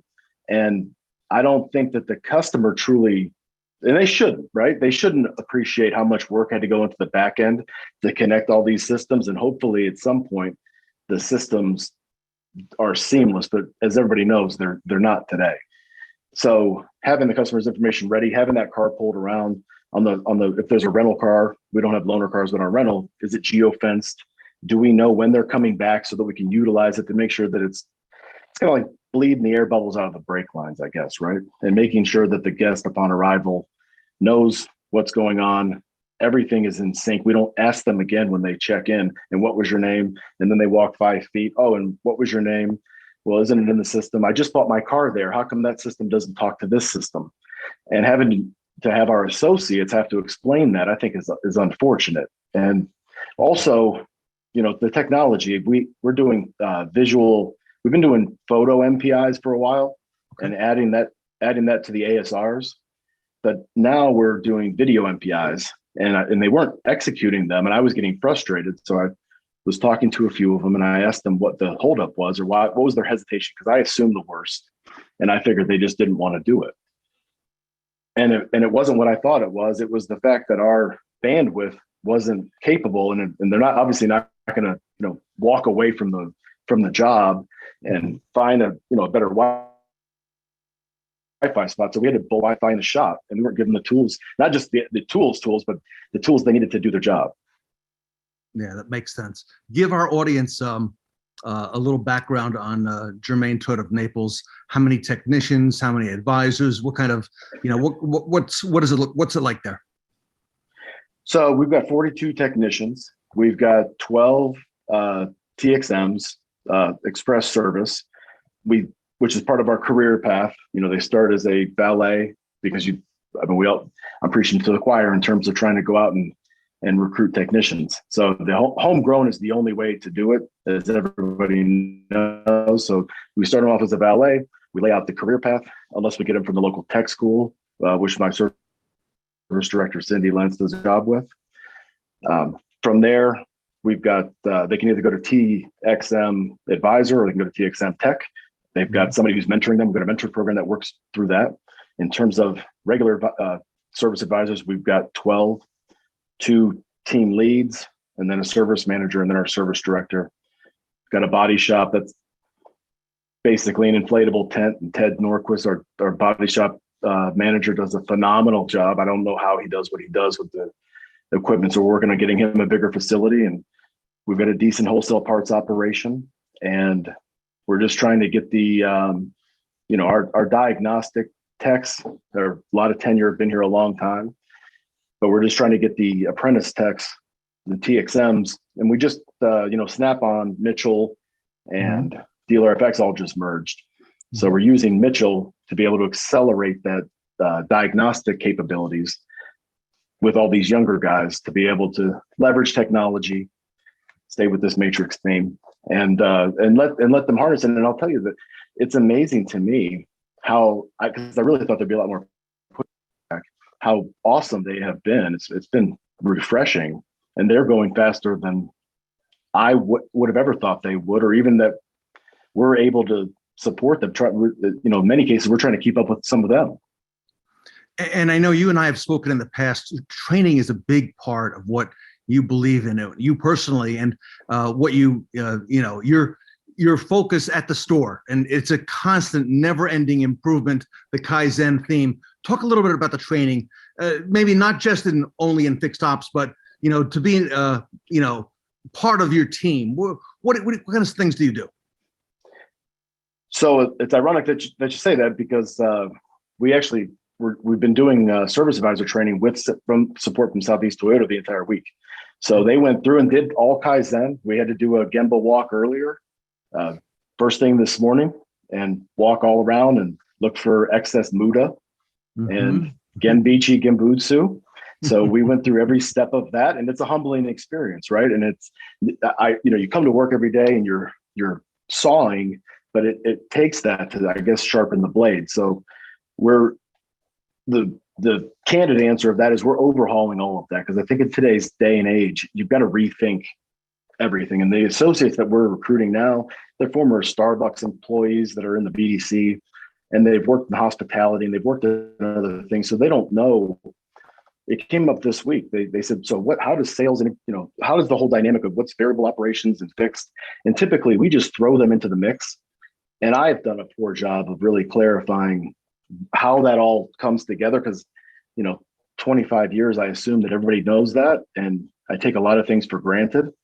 And I just hired a new call center manager, and he comes from a Capital One call center, and he's actually been reverse mentoring me. He's a younger guy, and they're teaching me things they've learned elsewhere, questioning things. Why do we do this way? And the answer is typically because that's the way we've always done it, which is the most expensive words in business. So we're currently overhauling a lot of things and just looking at it from really these millennials' eyes, and they're the future, So and I'm not saying we're going to just do whatever they want to do, but they're really bright and they've got some really good ideas, and they've taught me a lot, and we're rethinking everything.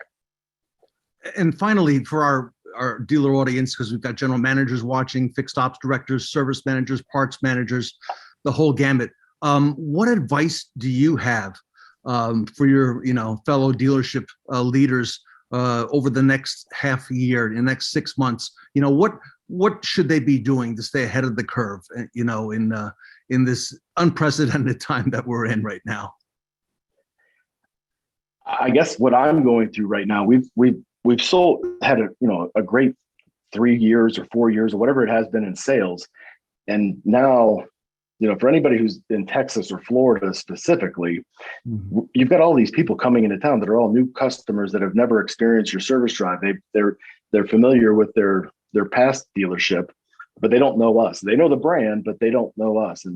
And a lot of times we take it for granted, and we get going so fast. We're trying to get to 18, 20 ROs a day, and the service advisors just think they can do that, but there's no time to connect with your customers when you're doing that.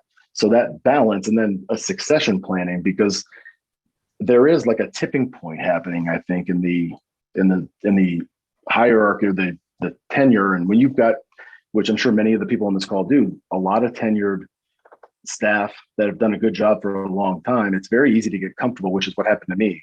And you don't think about who's next. And some of it, we've had a lot of people that retired, and they just said, it's been doing this for a long time.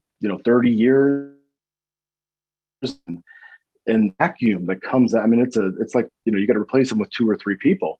And you think that some of your people are going to be there forever, but they're not. At some point they're going to enjoy their life, which is the best thing in the world for them, and as they should. But looking out a year, 2 years, and I think this increased UIO, everybody's talking about electric cars and all this. That's going to happen at some point, but the customer expectations just keep going up. And the faster that we integrate this technology, and the more calls that can be taken with artificial intelligence, and it leaves you just to delight the customers. So training the staff to delight customers, and with all these software programs that allow people to diagnose a 1, 2, 3 prime item concern, it's really going to just narrow down to connecting with the guest, either video or on a real MPI, and giving them higher quality communication, and really just communication internally, externally, and stop treating it like a transaction and more like a relationship, I guess. Yeah, we're in a relationship business, aren't we? We've learned that ourselves over the many years. So Brian Kramer, one of the leaders in the automotive retail business from Germain Toyota of Naples, here today at the Fixed Ops Roundtable. Thank you so much for having me.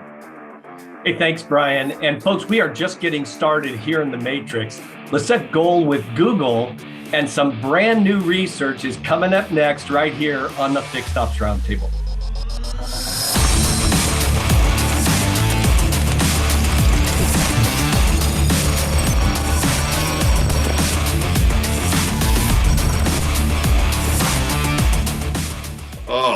Hello, everyone.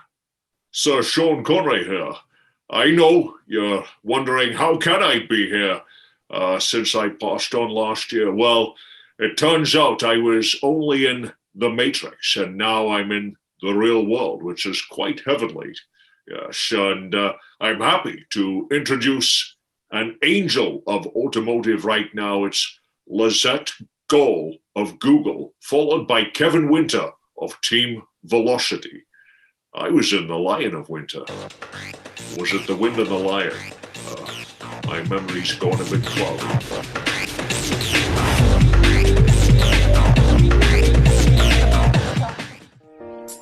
This is our scanning system, which consists of a touchscreen computer and a 60 page per minute duplex scanner. I am going to show you how to scan a typical repair order. Bring up our dealer scanning application. Click on Repair Orders. Place the repair order in the scanner and click on the Scan Repair Order. This will start the scanning process, which will scan all pages front and back and automatically read the repair order number. After scanning is complete, the repair order number will be shown on the screen. For this example, the repair order number is 995957. You can now confirm that the repair order number matches the number on the screen. Then click OK, which converts the scanned pages into a PDF document and saves them into the system. To view the scanned pages, simply click on the View button, which will bring up the repair order where you can easily view and navigate all the scanned pages. You also have the ability to scan small items like battery test printouts or service coupons. Simply load the small items into the scanner and click the Scan Other Items button, and they will be scanned and added to the existing repair order. You can view the scanned items by clicking the View button where you can see the items at the bottom of the PDF document. It is simple. Now, I am going to show you how service advisors, accounting, warranty administrators, parts department, and technicians can easily retrieve the scanned repair orders. Each person will have the repair order viewer on their computer, which allows them to look up repair orders by repair order number, VIN number, or customer name. For this example, we will use the repair order we just scanned, which is 995957. Click Search. The scanned record will be shown, and by clicking on the scanned date, you can see the contents of the scanned repair order. Here, users can print or download or email the repair order document. It is simple. How much does this cost? You don't need to contact us or email us for a quote. We'll give it to you right now. $500 installation fee, $500 monthly service fee per unit, unlimited scanning, no long-term contract, just month to month, dealer scanning. Organize your dealership documents, saving time, space, and money. Do you have a great product you want to get in front of auto dealers across the country, and specifically their fixed ops departments? You know, their service, parts, and body shop. For over 15 years, Fixed Ops Magazine has been putting service-related products like yours in front of franchise auto dealers across the country. There simply is no better way to reach every dealer in the USA all at once. Hi, I'm Ron, the publisher of Fixed Ops Magazine, which is both a digital at fixedopsmag.com and print magazine that reaches out to over 38,000 subscribers who influence what products are purchased in the over 16,000 dealers across the country. Fixed Ops Magazine may even publish your article about a topic you are an expert and have a real passion for in this industry. Every article has the author's contact info so they can reach you. Write an article, run an ad, and an e-blast. We call that our bundle for success. You won't believe how great a deal it is. So to get started, call, text, or email me and I'll tell you more. We are 100% devoted to the franchise stores so we don't waste your time or money. We are laser focused on your prospects. Fixed Ops Magazine, the #1 way to get your product in front of auto dealers today. www.fixedopsmag.com. Ron at fixedopsmag.com, 714-803-5476. Fixed Ops Magazine, the #1 way to get your product in front of auto dealers today.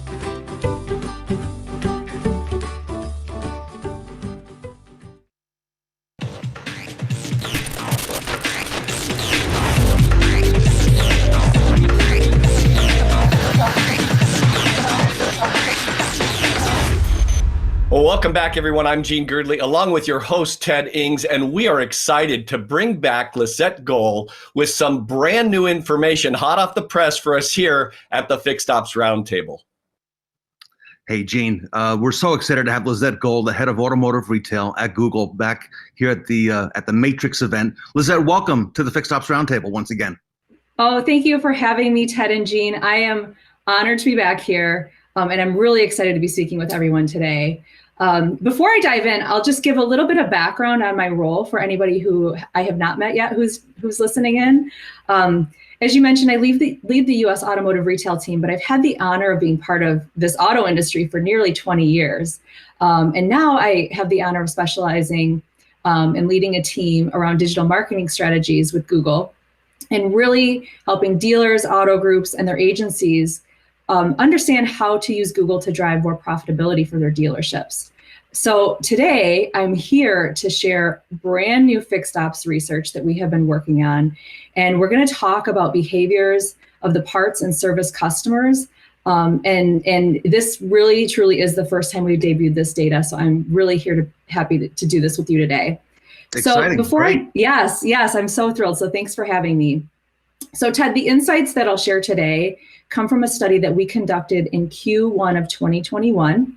And we did this in partnership with Ipsos.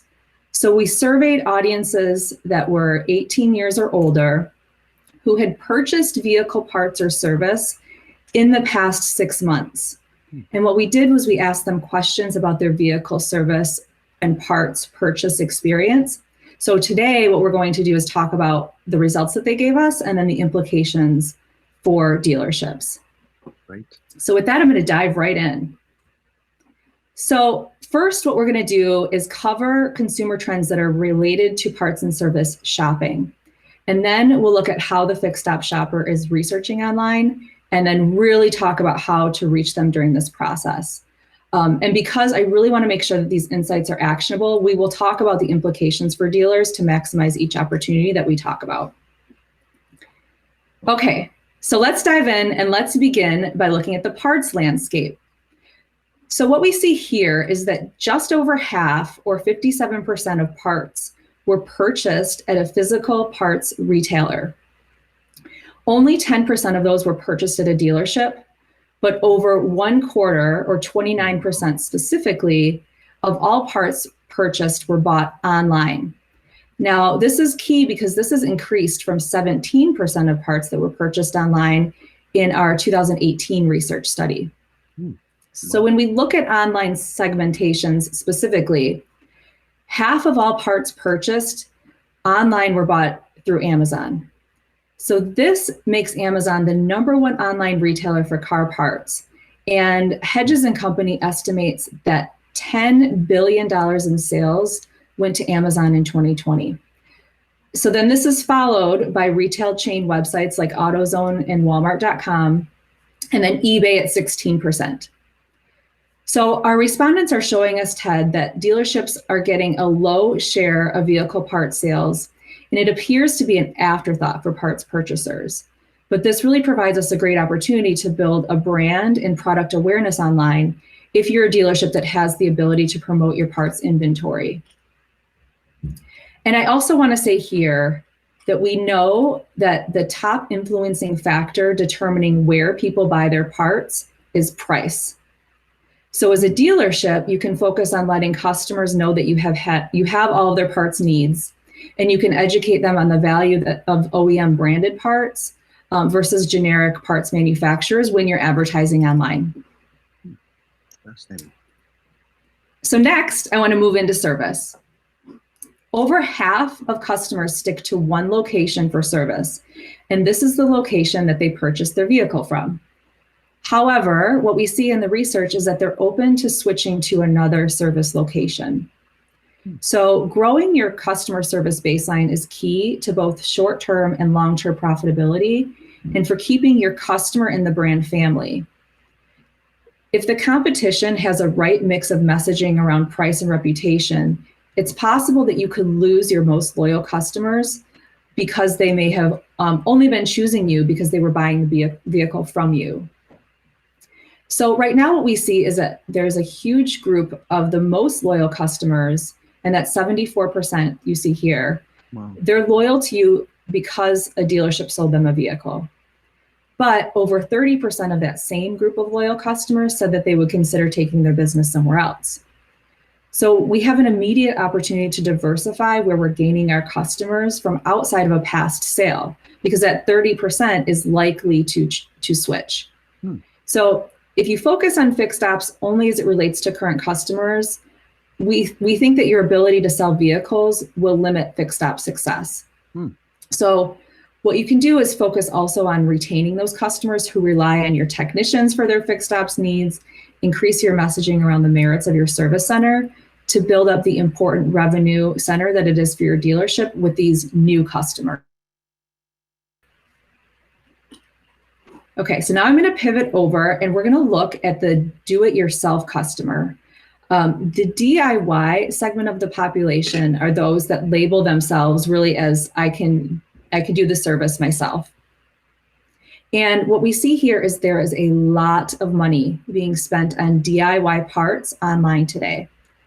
So Hedges and Company estimates, I mentioned this earlier, that Amazon auto parts sales, accessories, and car care products in 2020 was about a $8.3 billion business, plus $1.9 billion in OEM replacement auto parts sales.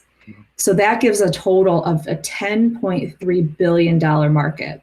And Lissette, So as I recall, Yeah, go ahead. if I may, back at the tire summit that we did back in October, you really pointed out the do-it-yourself customer, what a huge market that is. And that's the first time that I became aware of how large an audience that is. Yes, it's very, very large. And even when we're just looking at Amazon spend, so we're not even talking about the other retailers. But the really interesting thing that I want to talk about here, and we did talk about this a little bit in the Tire Summit, is that with 75% of these DIY parts purchasers, they feel a sense of urgency when they're purchasing this part. So this means a couple of things. One is that their research process is faster. So it is important to build your brand awareness with the customers before they're running into an issue and before they might start feeling panicked to buy that part. And the other thing is that DIY customers are actually more open to working with service centers than it might seem on the surface. So what can happen is that they are researching, they think they can complete this service themselves by purchasing the part, and then they might realize halfway through that they do need a service center. And what we see though, is that many of the challenges are due to unforeseen damage or parts failures.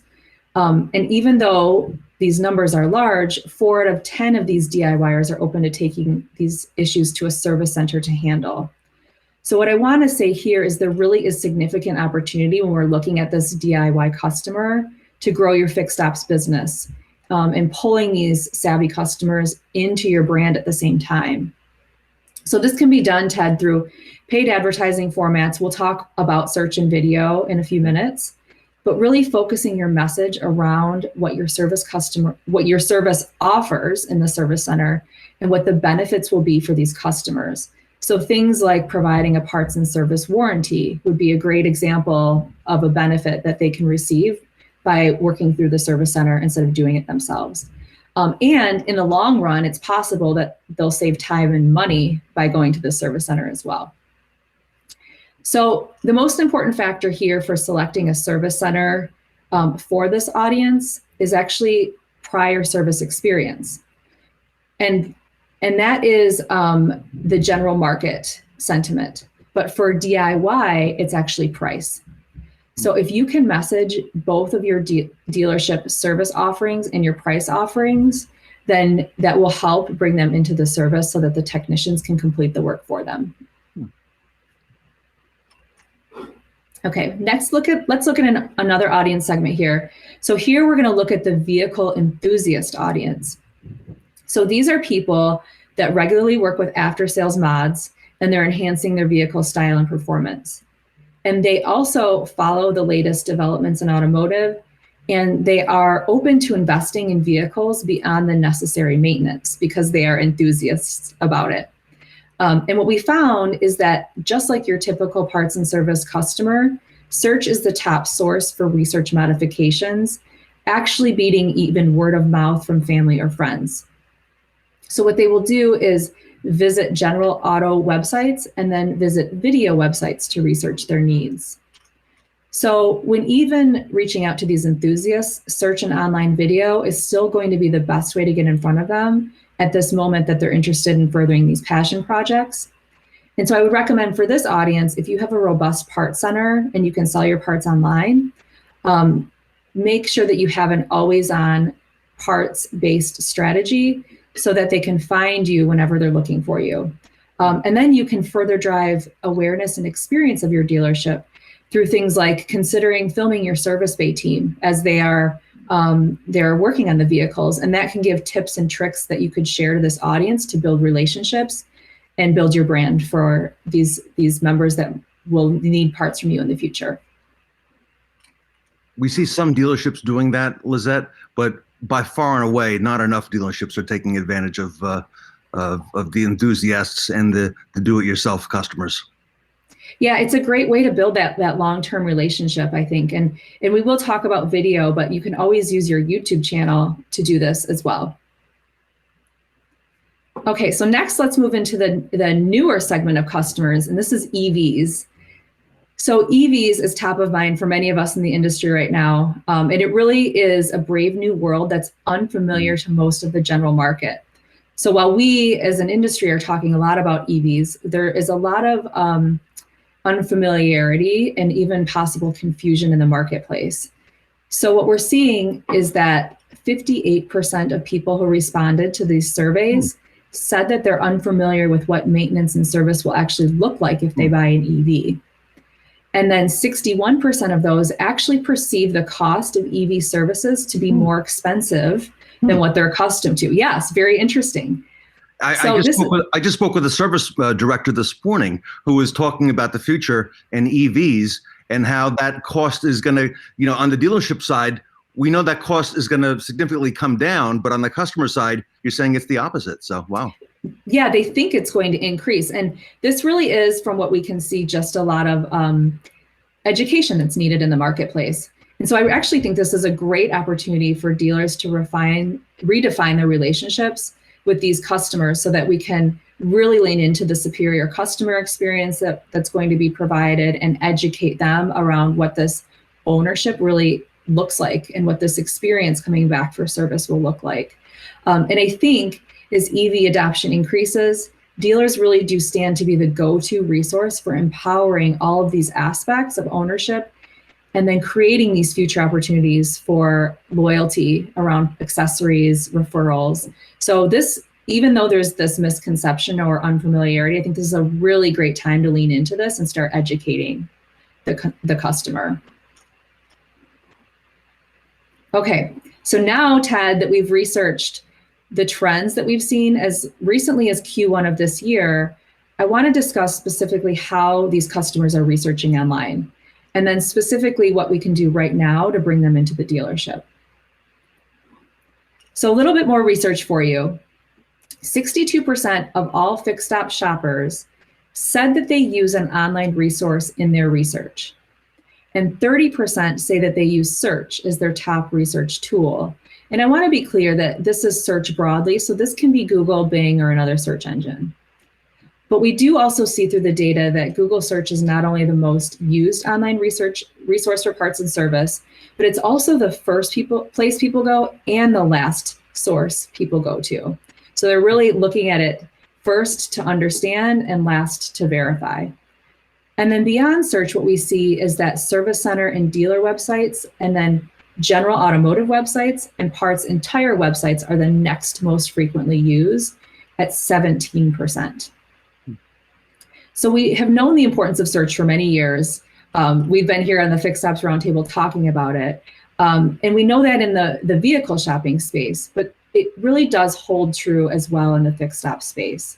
So search is the best platform to reach both your parts and service shoppers online. So as an immediate recommendation, I would recommend ensuring that your paid search is the basis of your digital strategy, knowing that it is the most used tool for both parts and service, and it really can be a very efficient and effective platform to reach both.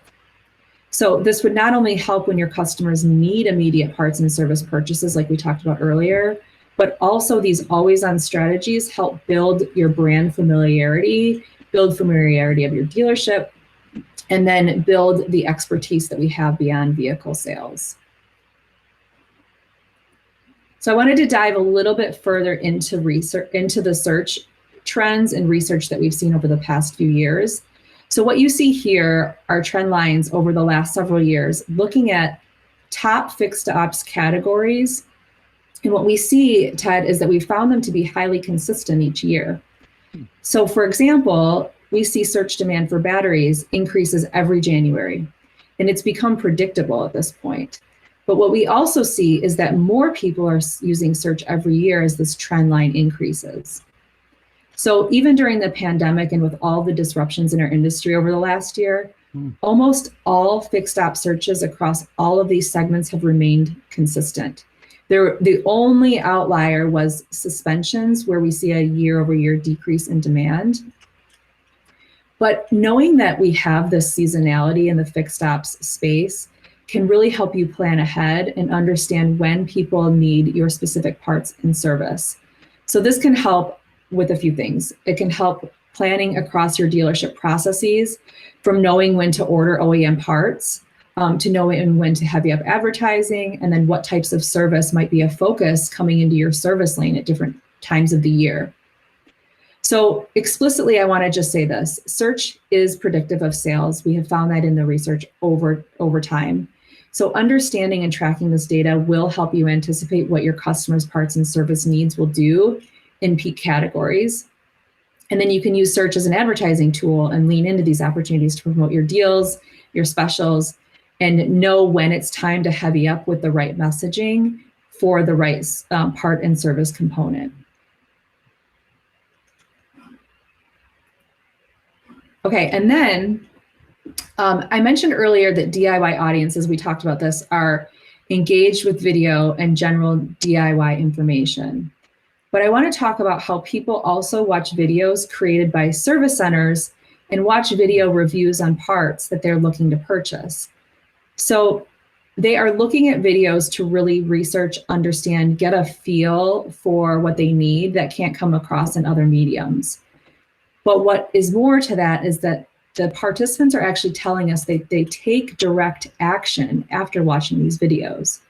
And those actions included things like searching for more information, scheduling appointments, and visiting a retailer. So these are all actions that we want the customer to take after watching our videos to come into and find our dealership.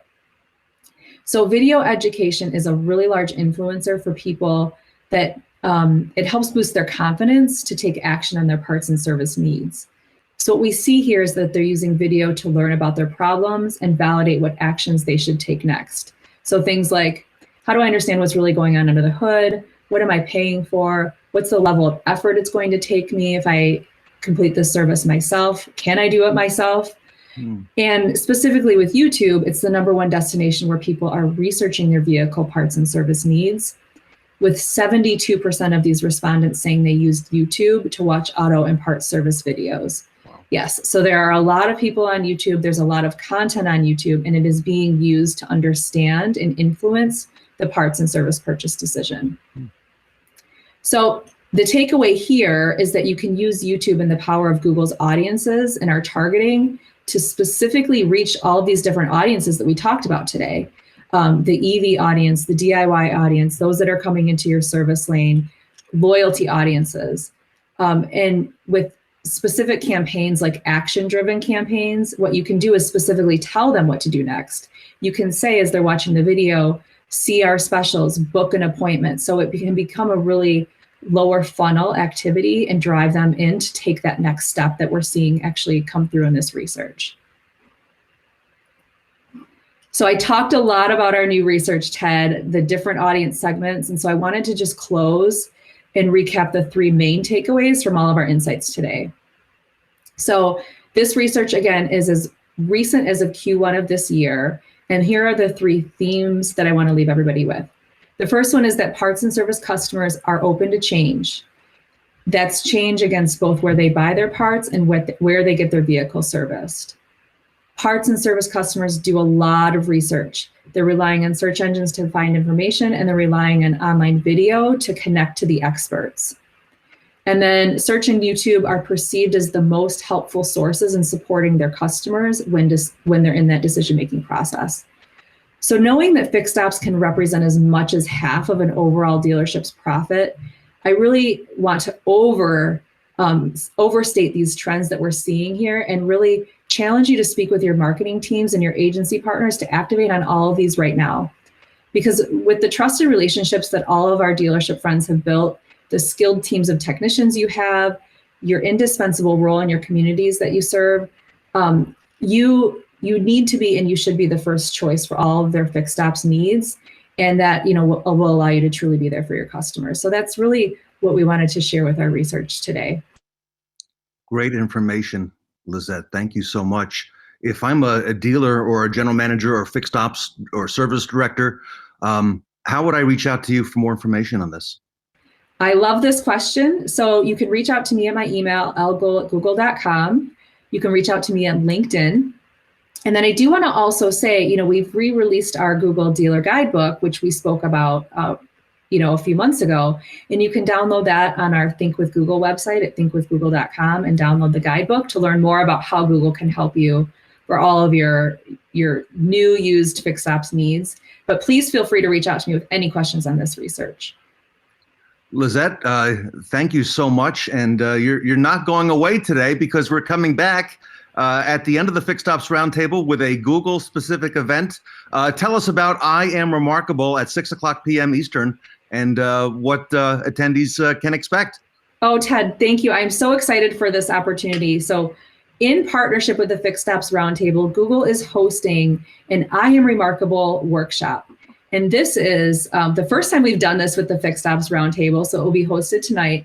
And it is a Google initiative that empowers women and other underrepresented groups to celebrate their achievements in the workplace and beyond. So we will really dive into the research behind why we need to have this conversation and what we can do specifically to empower and celebrate our achievements in the workplace, beyond the workplace, in all aspects of our life.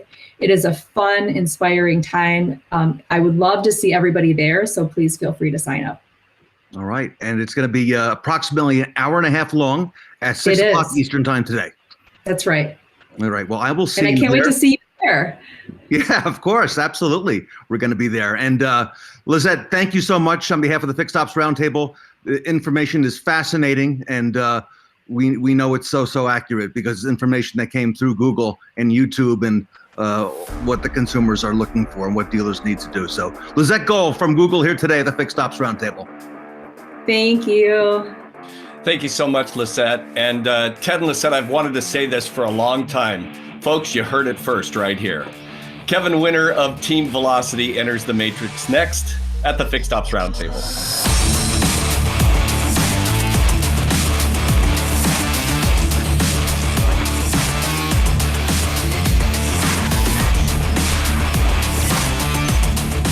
Welcome back to the Fixed Ops Roundtable, and we've had a lot of information already this morning at the Matrix, and I want to welcome our next speaker, which is Kevin Winter, the Senior VP from Team Velocity. Kevin, welcome to the Fixed Ops Roundtable. I appreciate it. Thanks for having me, Ted. Hey, Kevin, you and I met last year as we were just starting to get into this virtual space with the Roundtable, and so much has happened in the last year in the space of service and marketing, and I love what you guys are doing and really leading the way for dealers in our industry with Team Velocity's products and services. Appreciate it. Yeah, we've been hard at work. Service is a major initiative for us this year, and it's been for the last couple of years. So appreciate it. And you work with some of the biggest dealers in the nation. You know, we've met with Brian Benstock and others, you know, who really get a lot out of what it is that you do. So congratulations to you and the success that your team is having. Thanks a lot. Appreciate it.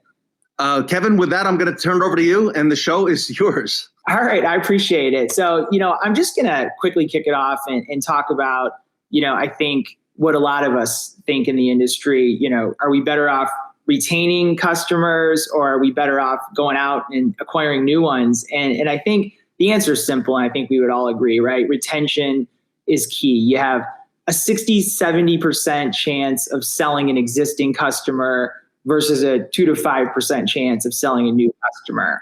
And, you know, it's 25 times more expensive to acquire that new customer. And we all know that retained customers buy and spend more. So, you know, when we looked at this, the answer was simple for us as an organization. We wanted to focus on retention.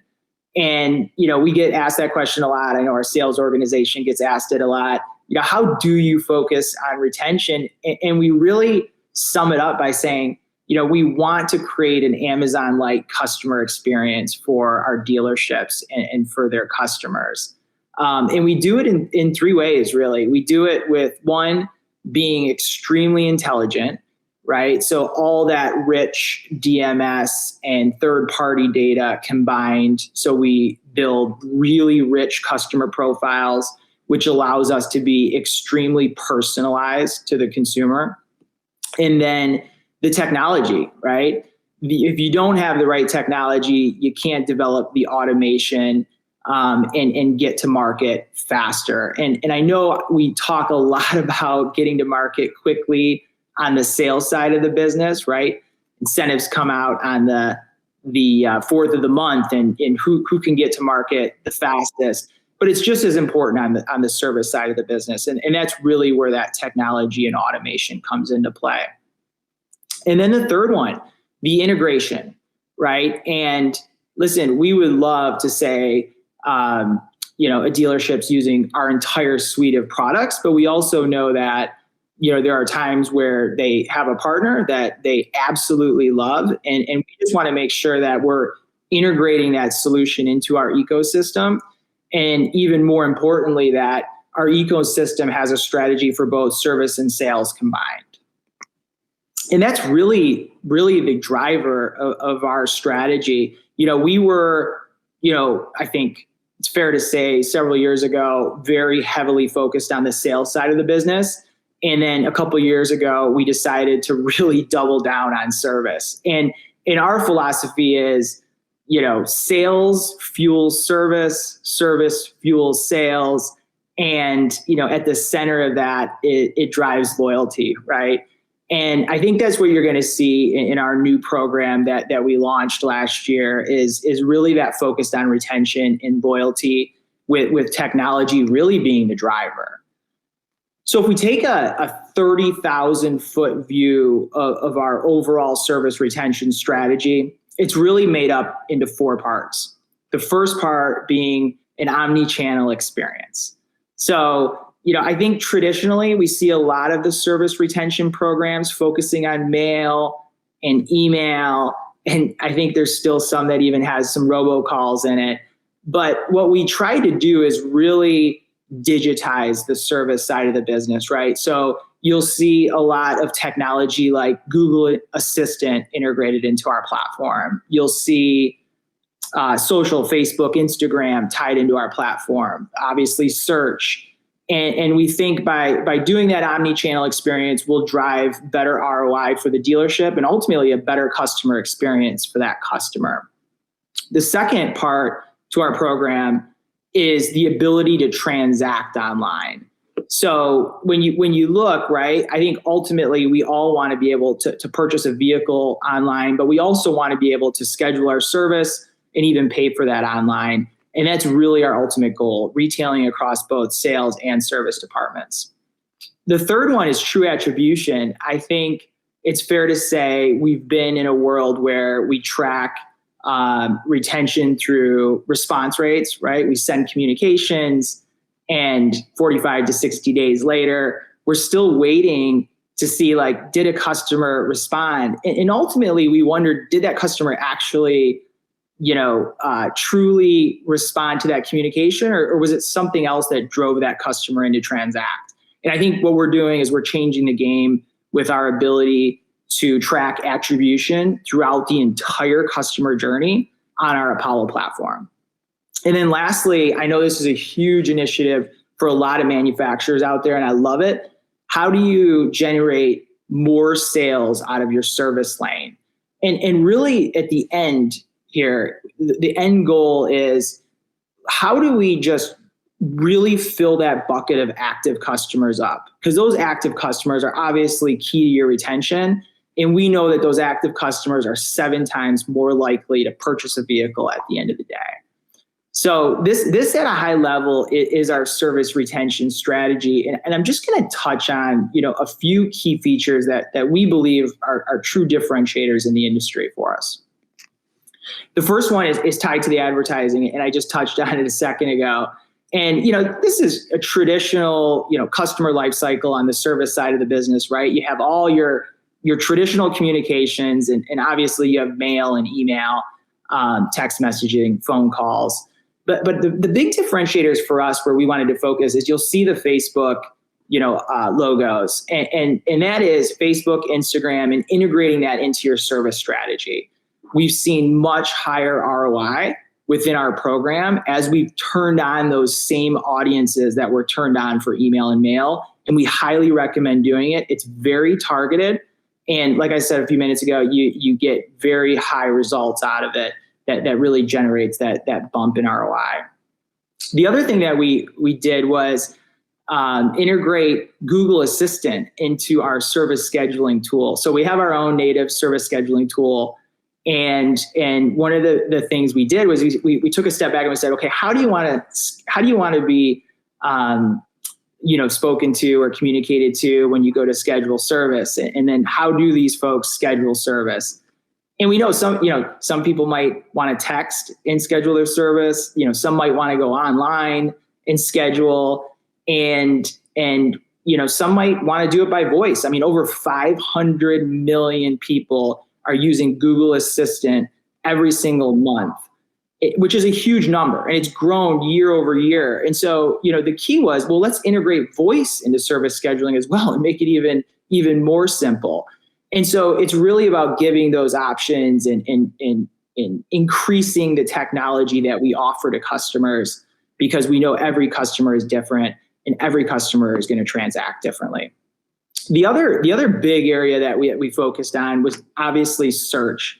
We know search is a huge player in terms of customers going online, looking for dealerships, looking for pricing for maintenance, for brakes, for batteries, for tires.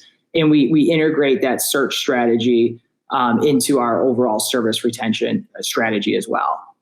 And then the next one was our precision emails, which really blew us away. We always did emails the same way everyone else did. And we started these precision emails about a year ago, and it's really interesting. We're seeing incredible open and click-through rates. And it really just ties back to relevant messages at the right time that really, really drives those results. So the key, though, you'll see in the very center of this circle is not stopping at the advertising, right? So we'll support our dealerships also with their websites. And, we'll get into it in a second, but that allows us to track that customer experience and true attribution. But it also continues that customer experience, right? They're not going to another provider. And within our websites, the advertising all drives those consumers there.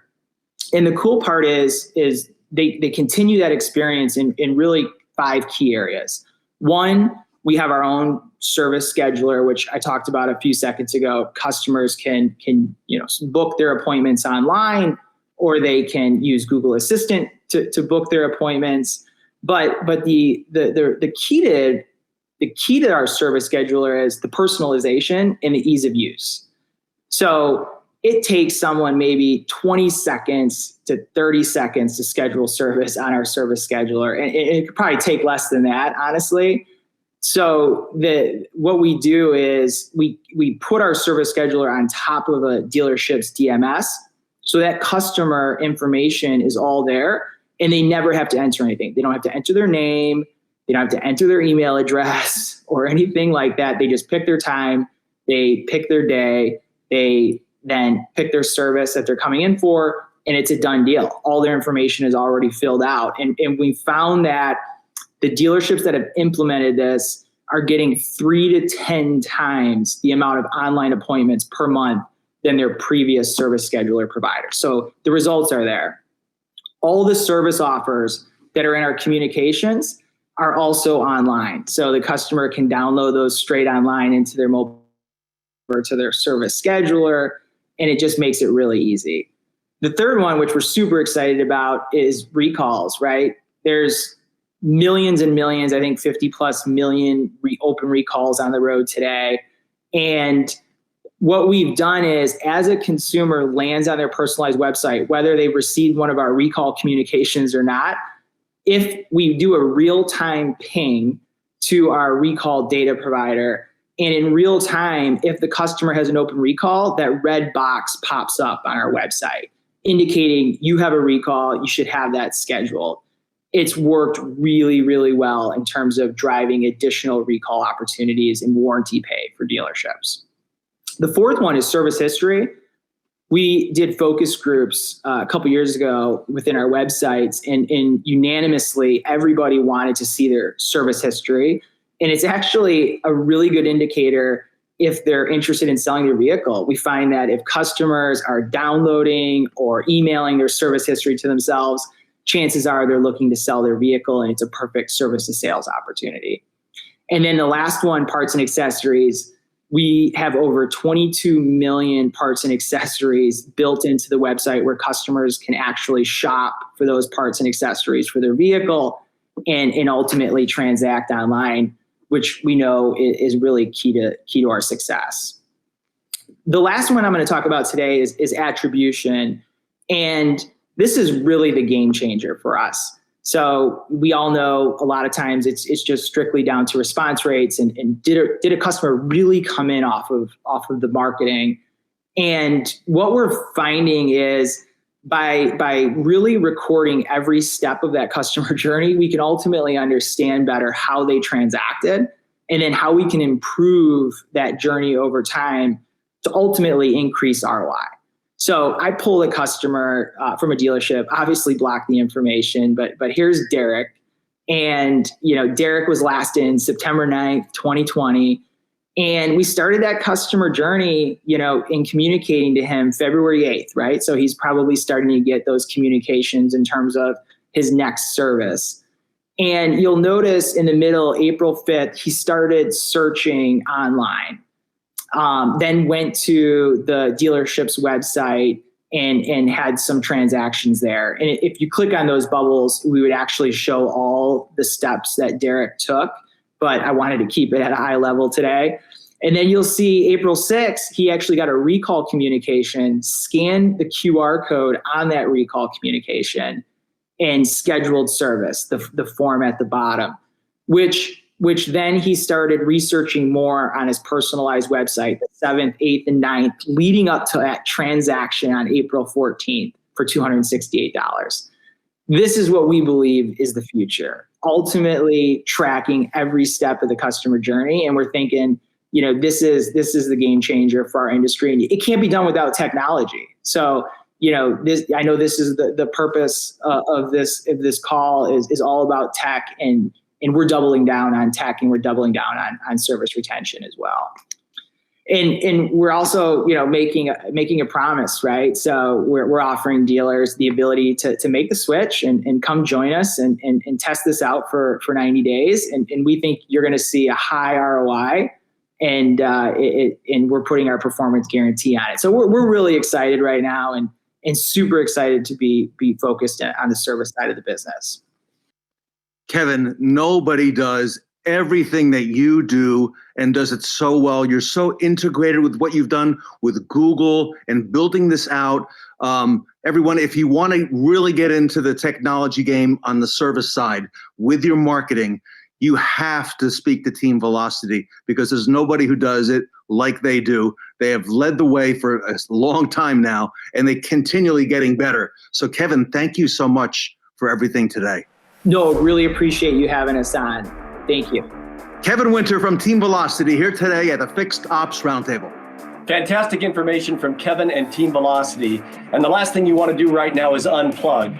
We have a very special panel moderated by Dave Versical of Automotive News, and it's coming up right after the break. Stay with us.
Wow, Ted, what a great, wow, that's what I was thinking. We're just both going, wow, wow, wow. What a great first segment here at the Matrix Fixed Ops Roundtable number 12. And Ted, we still have so much more still to come. Hey, Gene, what I was thinking, and by the way, I really love those glasses. You know, great information so far. And I also want to compliment everyone watching today for your participation in the chat. The chat, Gene, has really heated up today. Right. In fact, you know, we've, for some time, you know, one of the things we heard about from Brian Kramer was this constant never-ending improvement because the customer expectations are getting higher. We know your expectations are getting higher, everybody. So we're purposely, we've been delaying moving to a new, migrating to a new platform to make sure that the chat is there for all of you. So if you're not already, engage in the chat. And Gene, in the drop-down box, they need to do what again? So in the drop-down box, what you want to make sure is sometimes when you'll send out a chat message, it'll go only to panelists because Zoom makes it default to panelists.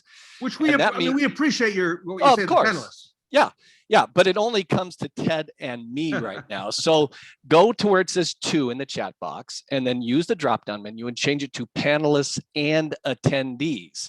And then everyone will see it. Now, you may not want everyone to see it. You just want Ted and I to see it. That's fine too. Hey, John Traver, by the way, John, happy birthday today. I see he's calling you Shades Girdley here at 11:28 Eastern time in the morning on Thursday. So we are live, everybody, here at the Fixed Ops Roundtable. That's right. And it's the Matrix event. It's a great day to be in the automotive business. Happy birthday again to John Traver, a great friend of the Fixed Ops Roundtable. Right on. And we got a lot of stuff coming up, Gene, as well. The Automotive News panel is coming up next. And another shout out, I hope he doesn't step away, to Roger Conan for helping put that together.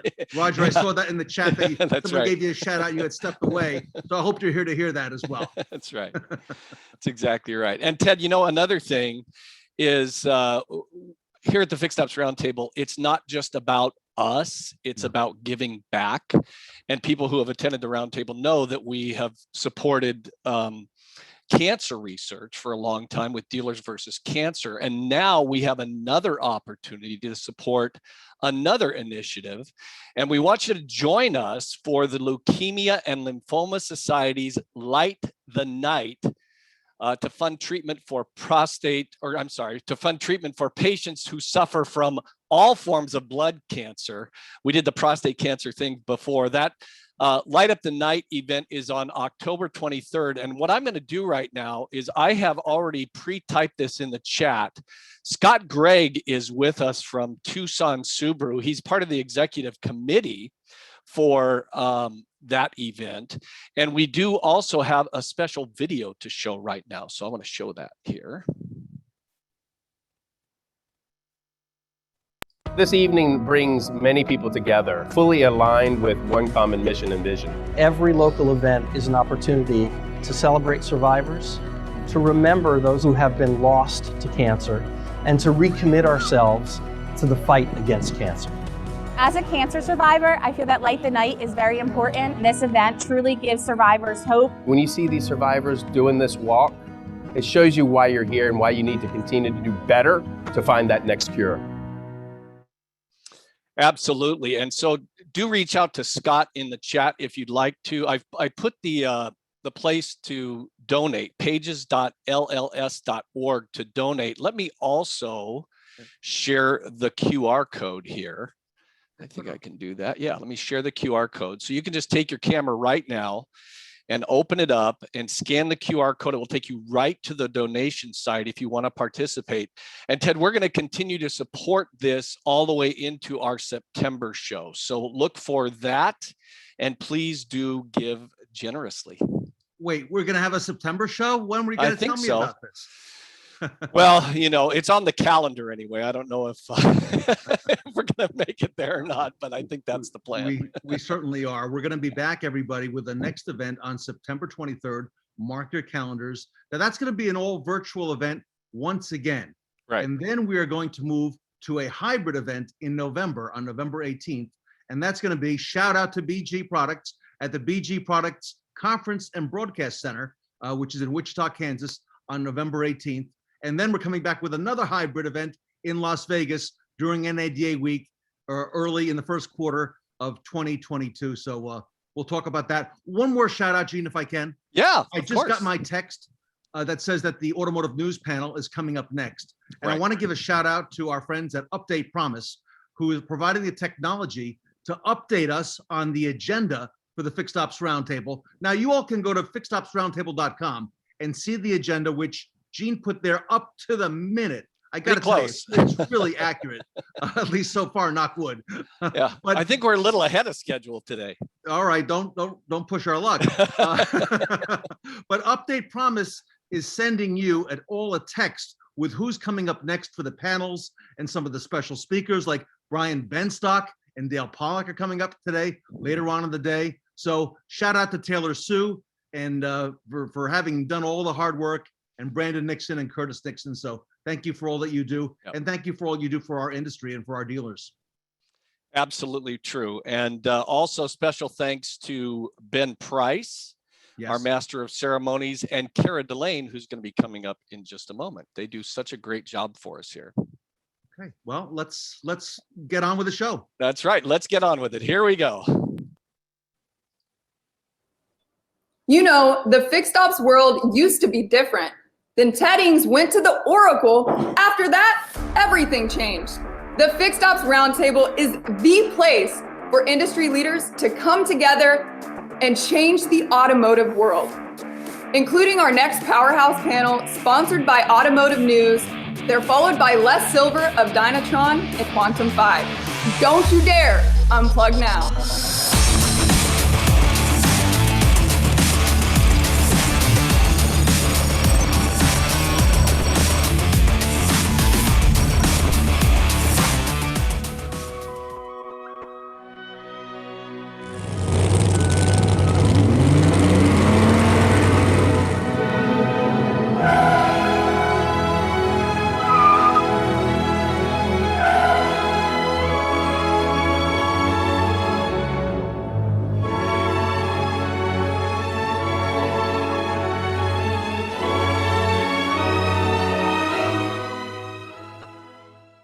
At Dynatron Software, we place our clients' revenue growth at the core of our corporate culture. There are only 3 choices to that end.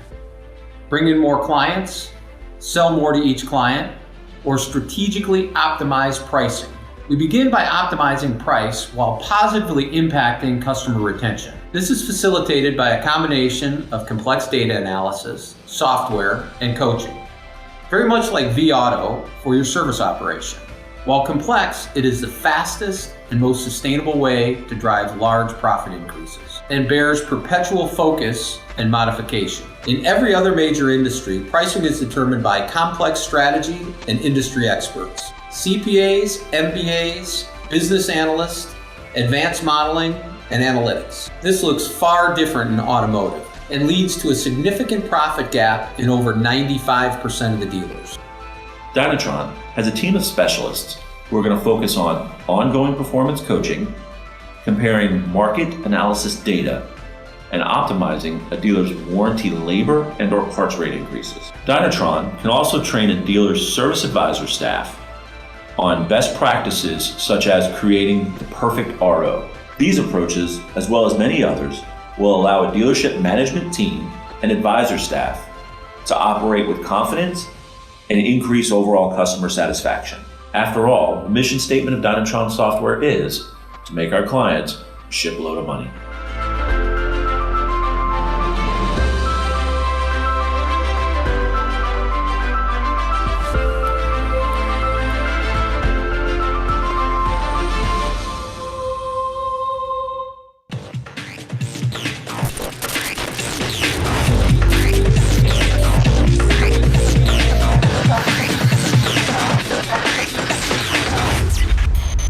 Welcome back to the Fixed Ops Roundtable. I'm Gene Girdley, along with your host, Ted Ings. And Ted, we've been looking forward to this next panel for a really long time, and it's hosted by Automotive News.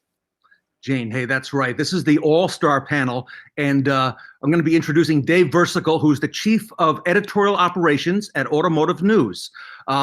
Dave oversees Automotive News Europe, and Canada, including their online operations, as well as Automotive News TV and Automotive News China. He's the founding editor of their Fixed Ops Journal, and Fixed Ops Journal is going to have a forum that begins in July on the 13th and run for 5 consecutive weeks. Dave Versical, welcome to the Fixed Ops Roundtable. Thanks, everybody. Happy to be here. Thanks for the introduction, Ted. And welcome to what we're going to call this coast-to-coast portion of the Fixed Ops Roundtable. We're calling this session Using Technology to Build Trust. We have, as Ted indicated, a star-studded panel with us today. Many of these speakers need no introduction, but for the benefit of everyone, we are going to introduce each and every one, starting on the West Coast, where we have Tully Williams, Fixed Ops Manager at the Nielo Company. That's a group of 9 dealerships, most of them luxury brands, in the Sacramento area. Joe St. John, he's been hanging around car dealerships since the age of 5 or so. He now leads business development for Stone Eagle. Stone Eagle is an F&I technology provider based in Richardson, Texas. Jim Roche, noted fixed ops entrepreneur, author, and guru. He is also the founder and executive chairman of WarCloud, which is a company that helps dealers process their warranty claims. Moving along to the East Coast, Florida, as promised, Ed Roberts, fixed ops director at Bozard Ford Lincoln in St. Augustine, and the 2020 Automotive News All-Star for fixed ops.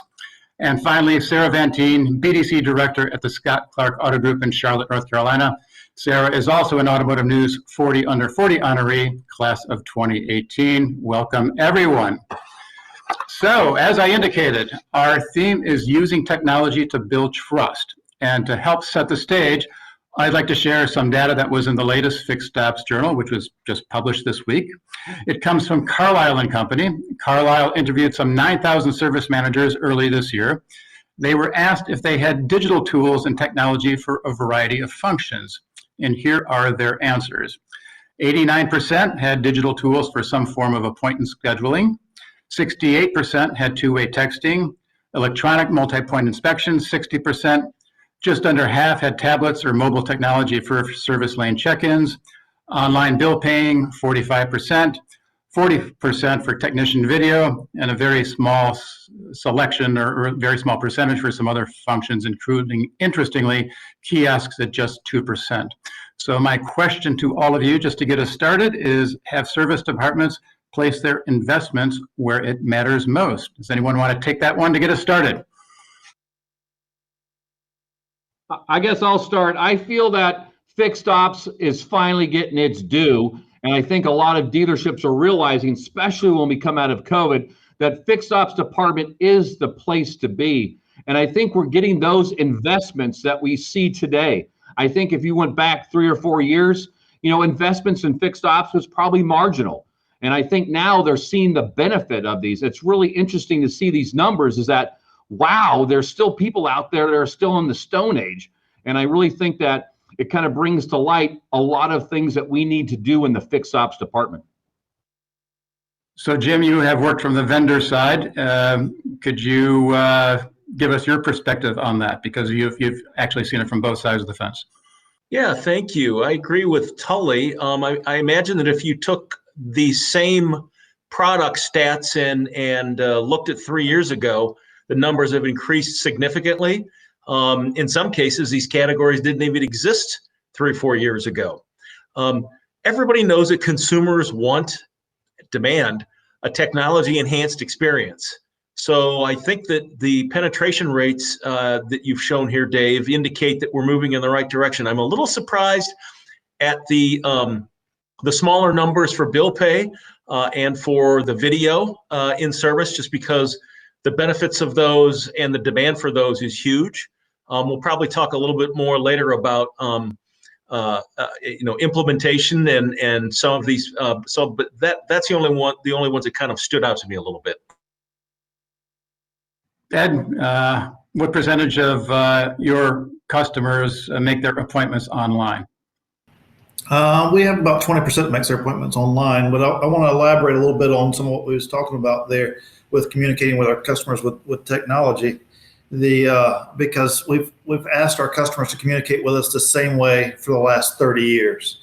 And truly, our customers want to communicate with us the same way they communicate with everybody else. And that's text, that's pictures, that's videos. That's what everybody does every day with they feel the most comfortable with. So we can meet them at that level and communicate with them at that level with pictures, video, texting, then they feel more comfortable right from the beginning. So it gives us a great opportunity to take that experience and enhance it with technology. And Sarah, you're at the center of this, working in a BDC. Even in the number of years you have been in your position, I would imagine that things have changed quite a bit. Oh, yes. Even just in the last 6 years, we were, in the beginning at the very forefront of really seamlessly blending that customer communication alongside the telephone. And what we found even with COVID is that, a lot of customers relied on the phone to get instant communication with us, whether that's text messaging, phone calls. now what we've done is we've really incorporated the requests that we were also doing really well, the being able to schedule appointments online, being able to seamlessly have that technology, and we've implemented it alongside our service drive. It's just sped up our process even more over the last year now that we've implemented additional tools to help the customer have, the same experience they get when they go and they check out on Amazon, when they order a pizza on the Domino's app. We're just now finally service fixed stops getting to catch up to other businesses that customers are already used to dealing with. And Joe, welcome. We know you have long been a believer in the ability of technology to build trust. Your perspective, particularly from one who at least right now is focused more on the F&I part of the universe than any other. Yeah. So first off, I was gonna say, I am so stoked about this panel. I love being on panels with these people. You all are just so much fun, and the topic today could not be more timely and relevant, right? I mean, look around. We live in the future, man. This is a crazy world we live in. You don't watch commercials. You're not a peasant. You hit a button and you watch your favorite show start playing immediately, and you watch every single episode of it, right? You hit a button and your favorite food shows up at your house from your favorite restaurant with military grade satellite tracking technology, and you can see them leave the restaurant and come to your home. That's the world we live in. And if you look at the data from the other side of the house, right? If you look at sales data from CSI to F&I profitability, as we've transitioned from what 30 years ago was a verbal process of me sitting with a cup of coffee talking to customer into buying F&I products, to then going to a paper menu and saying, here's the things that you've got, like an MPI, right, to going to digital tools. We human beings have grown to trust, probably irrationally, technology. You will tell things to Google that you would never say out loud, right? We live in a world where we as humans have come to go, oh, it's the computer, it must be right. And what's awesome is to see that the fixed ops world is starting to embrace this, because it absolutely transforms the relationship with our customers. And that's what this is about. This isn't a technology panel.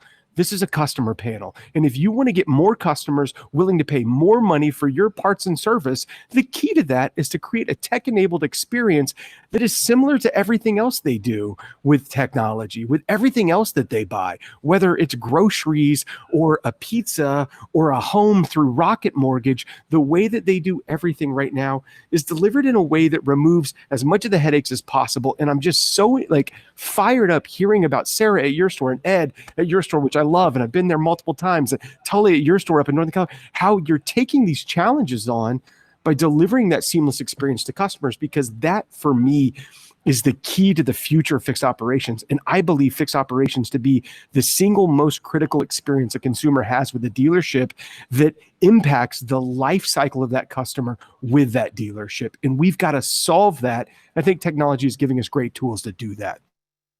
Okay, thanks, Joe. That is the vision. We all know that the reality can be sometimes different, including you've got employees in your shops who may have been with you for 20, 30, 40 years and are very comfortable and satisfied and successful in the old way. Could we get a discussion going about converting those perhaps on the inside? And that's a step that may have to happen before we can begin to transform consumers. Well, I'll take the lead on that. I think that we have a Volkswagen store. Our latest tech retired at 54 years. So when it comes to old timers, our Volkswagen store is probably our biggest old timer. And we have a lot of stores, a lot of techs in there at 30 years. But you're absolutely right. And I think what we found is that the stores that have that, we have to prove to them that those electronic MPIs are so important. We have to prove to them that the newest tool in their toolbox is their cell phone to take those pictures and video. And then we have to show them. So as you see behind me, those screens are in the shop showing the technicians with media on repair orders, the hours they generate from those media ROs, right? And then all of a sudden, guess what happens? We have them bought in 100%.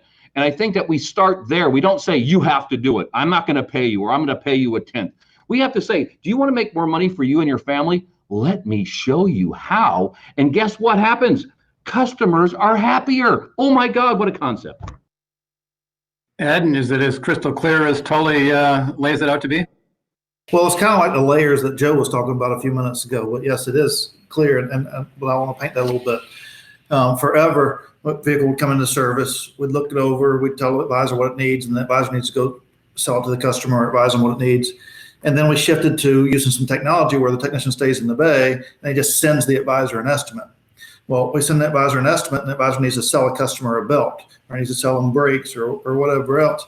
And so the customer says, well, I don't need a belt. Well, the advisor don't know if we're doing it for mileage, if we're doing it because it's frayed, or what it may be that we need to do it for. But when we use technology, when we send a picture or a video and show that that belt's frayed, now the advisor has all the tools that he needs to make that sell, and the customer feels better about it because they see the value in why they're spending their money. Jim, I know you are a big believer in transparency, and you believe that transparency begins with pricing, being transparent with the consumer about what this service is going to cost. How do these digital tools come into play in that area? Well, they've got the potential to build trust. I mean, if you think about buying things online, or even transacting online, you want to know a couple, three things. The fundamentals are: tell me what I need, tell me when I can get it, and tell me what it costs, right? I mean, I can buy a round trip ticket to China using one hand on my phone. Do you think I would buy from that vendor if they said, I've got the flight to China that you want, and I'll tell you how much it costs when you get to the airport? I mean, it's so out of step with everything else that we as consumers experience. So the systems have the capability to bridge that trust. I mean, if they don't, you need to be looking at vendors who do have that capability. But you also, as the user, need to put the time in to make sure that you're building reliable and accurate pricing, so that, when I'm online, when I want to transact with you, I see exactly what I'm going to pay for, what the cost is going to be, and then I can make a decision. And we might be out of step a little bit like that. The last time I looked, Dave, I think as an industry, we were lagging there, and I think that's an area ripe for opportunity. Sarah, at your BDC, do you give quotes over the phone or online for whatever people are going to cook up for their order? Oh, absolutely. And in fact, we did an interesting study. So one of the training processes that I put my team through specifically is become a customer. I want you as a new person. I'm going to give you independent shops. I'm going to give you other dealerships that are competitors in our market. And I want you as a new hire and as a consumer to call these places and ask for something as simple as an oil change price quote. And the amazing thing that we uncovered was that out of every single call, we did 24 shops. And that's across different brands. That's across Toyota, Honda, Nissan, calling the independents as well.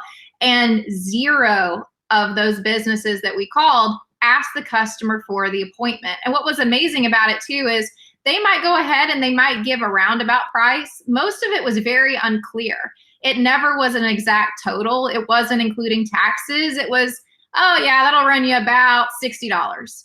Well, to a customer, about $60, they're going to think under $60. They're not going to think $65, $68. And so from a training perspective too, once that price quote was given to a customer, the other person at these other shops and these independent locations would just say, all right, well, let us know, show up if you want to, and ask for Jim, ask for Bob, whatever, and let the customer go. They never proceeded to then help the customer find an appointment or find a time that works with their schedule, or set up the expectation about technology and booking the appointment and the benefit of having a reservation. What we also saw too in our data that we reviewed last month was that the customers that received both a video and photos along with their MPI had on average $100 more per repair order.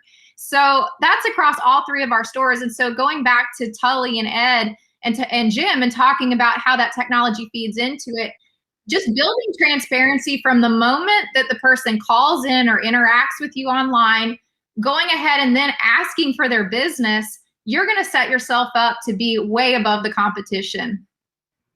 We'll get back to the video photo combination in a second, but Joe, you have been hanging around dealerships for a long, long time.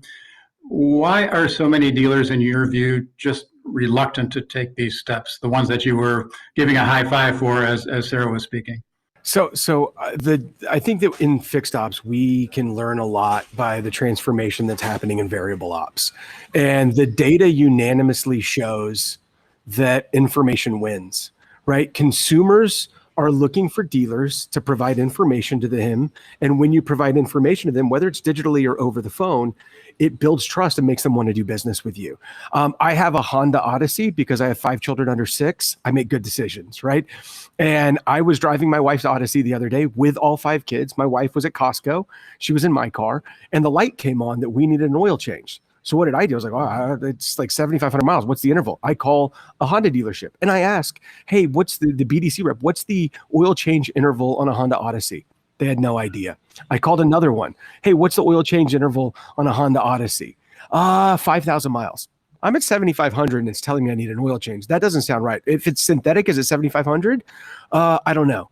Let me find out for you. You can just go ahead and bring it in. I called another one. I called 4 Honda dealerships, and it took 4 different dealerships to get somebody to get me in touch with it, ASM, to tell me, oh, it alerts you when it hits a certain oil level of 15% and lets you know based on your driving habits when to bring it in. You should go ahead and bring that in.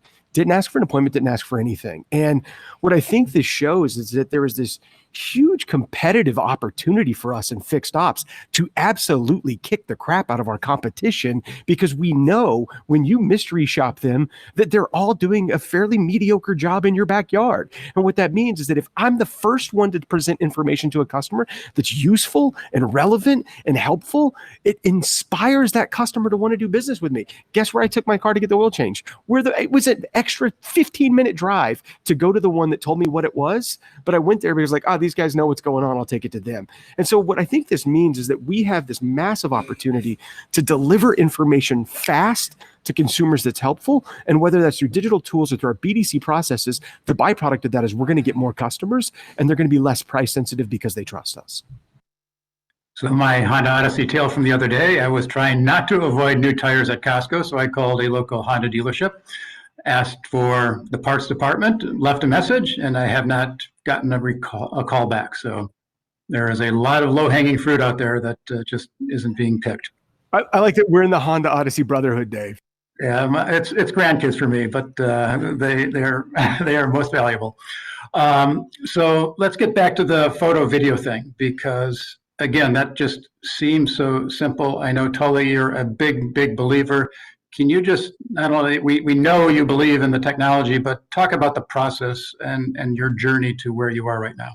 All right, thanks, Dave. I think the issue is that one is that does your team believe in pictures, you know? And I think the data says yes. The data says yes, just like Joe said, people want to see it. When you look at the Cox study, you get a 50% or 100% lift when you have media. So the process is that one is your technicians believe in the process. Do they get paid? Are you paying for inspections? Are you paying for the video and pictures? My recommendation is one of our most valuable assets is our technicians. Pay them, please. Next is, does the service advisors realize the importance of the picture and video tied to the quote? And is your tools that you're using make it easy for the busiest person in the car dealership is the service advisor with 1,400 screens on their desktop open? We want to make it easy. How can we make it easy for the customer to say yes? Right? So we're talking to our advisors on, there's no pictures. Oh my God, I don't have a picture. I better get the tech to add the picture.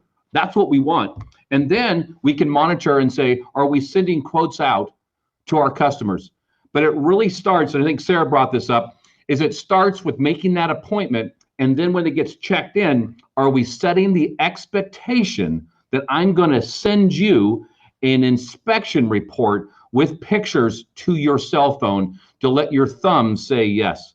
And I think that is the biggest benefit we see with technology is, are we educating our customers?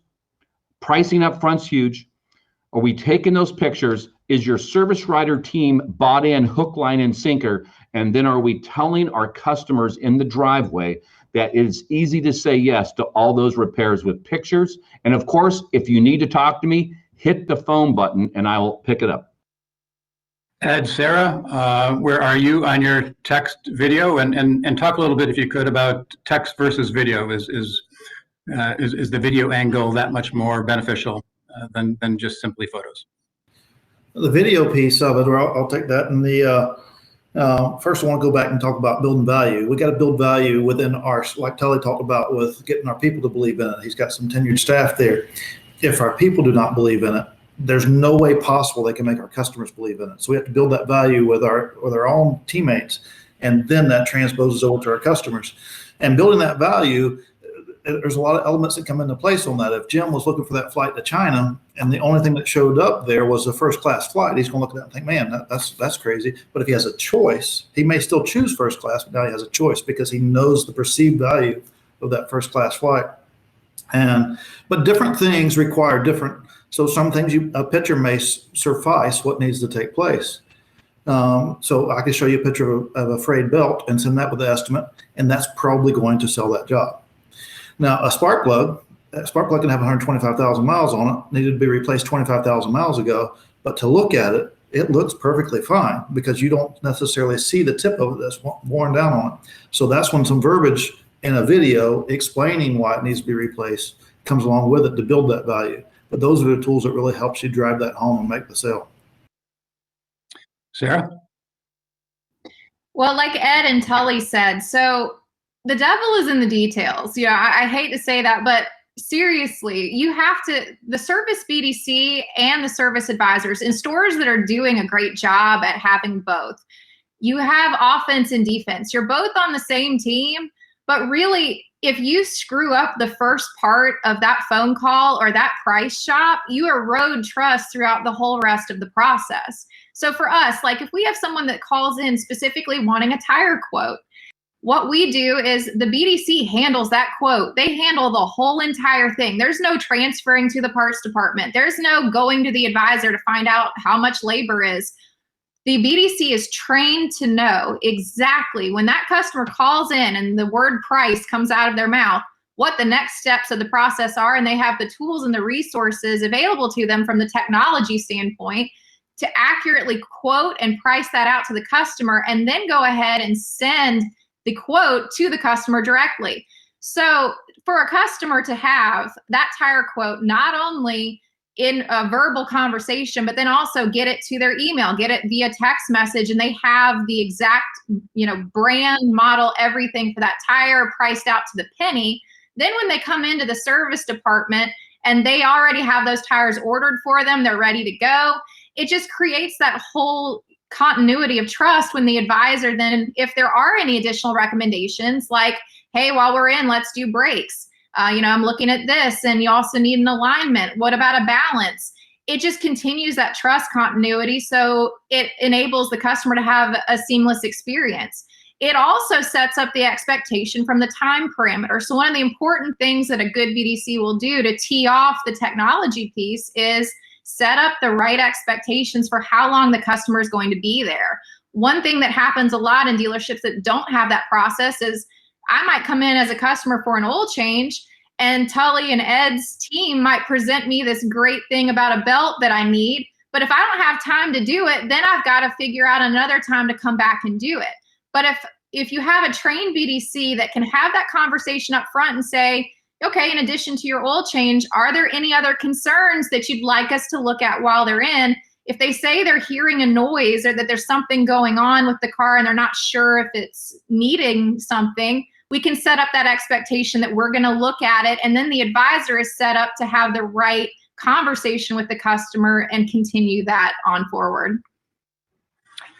Jim, going to your vendor roots again, folks like Ed and Tully and Sarah are constantly making decisions about what technologies to buy, what's right for their dealership.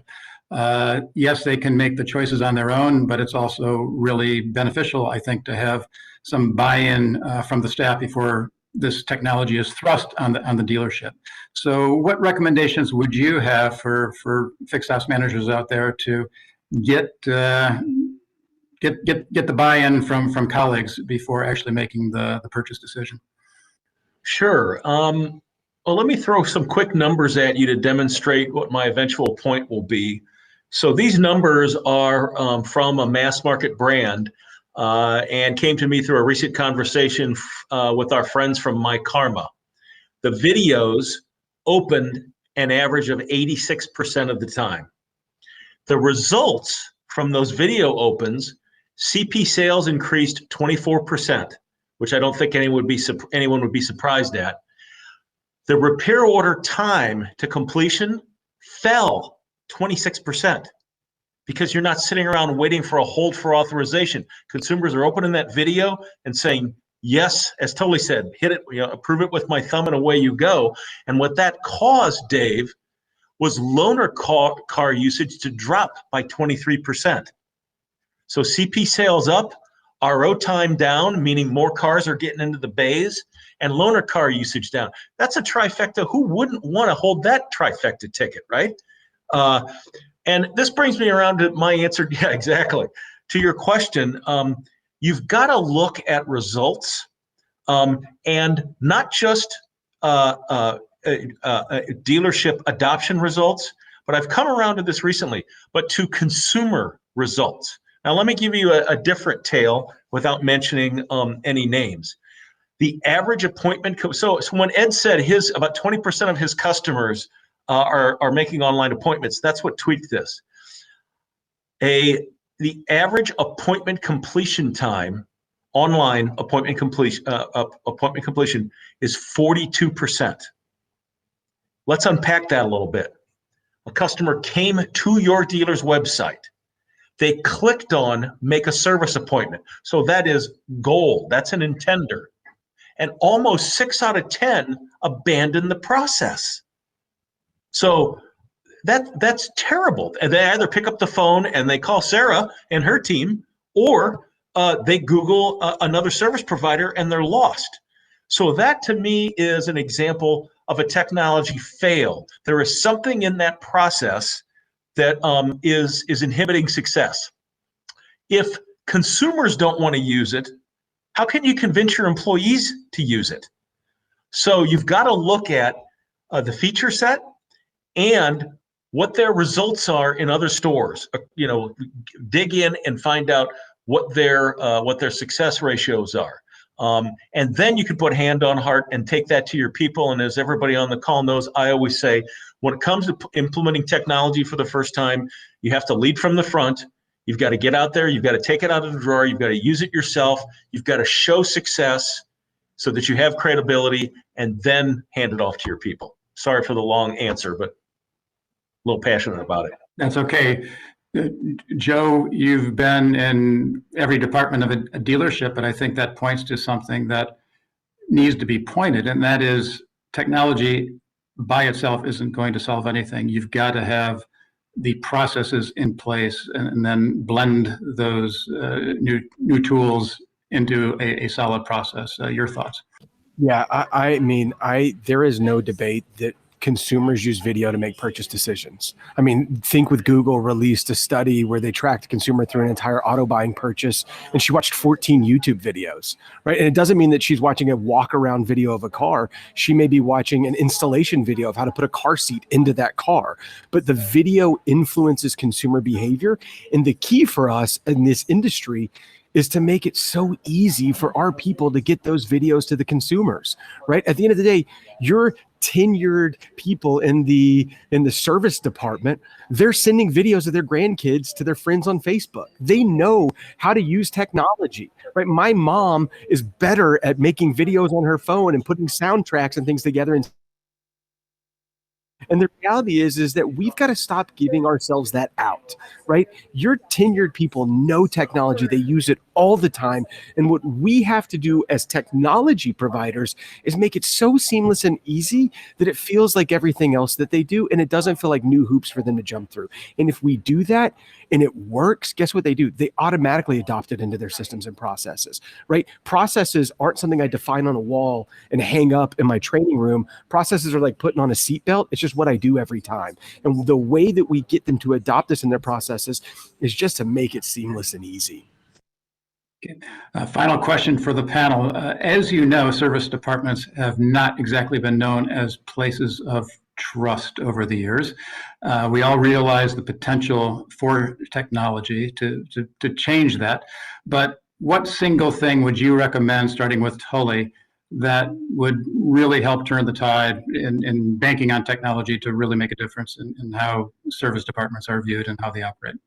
I think that if your team doesn't believe in the culture of your store, if your team doesn't believe we're in the repeat referral business, if your team doesn't believe what we would do with our family members, there's no technology is going to fix everything. Start with culture, start with your team, get your team to believe in the technology. Joe? What Tully said, I think that you want to build trust, give people good information, right? It's easy. Tell consumers the information they need to be able to make that decision, and they will trust you and do business with you. Jim? In addition to what Joe and Tully said, transparency, particularly. I mean, the lack of trust stems from the reality or the perception that I got ripped off, and that goes to price. So the more transparency you can have with your people, with your technology processes, I think that's the bridge to get to trust. Continuing our move east, Ed.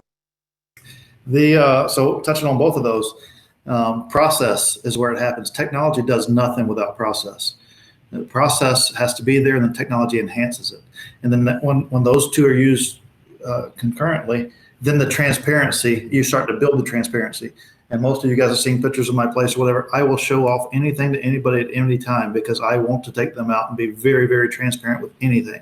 And I don't want them to come out and cringe and see something else if somebody else will think, oh my God, I can't do that. So it's transparency, but it starts with a process. And then the technology enhances the process and helps develop the transparency. And finally, Sarah. Communication and training are key to technology. So communication between you and what you expect. A lot of times that with a customer, communicate to them the way that they want to be communicated with. If someone's a text person, text them. If they're an email person, email them. If they're a phone person, call them. But that will help you also build that trust with your customer, is communicating that with them the way that they want to be treated and the way that they want to be communicated with.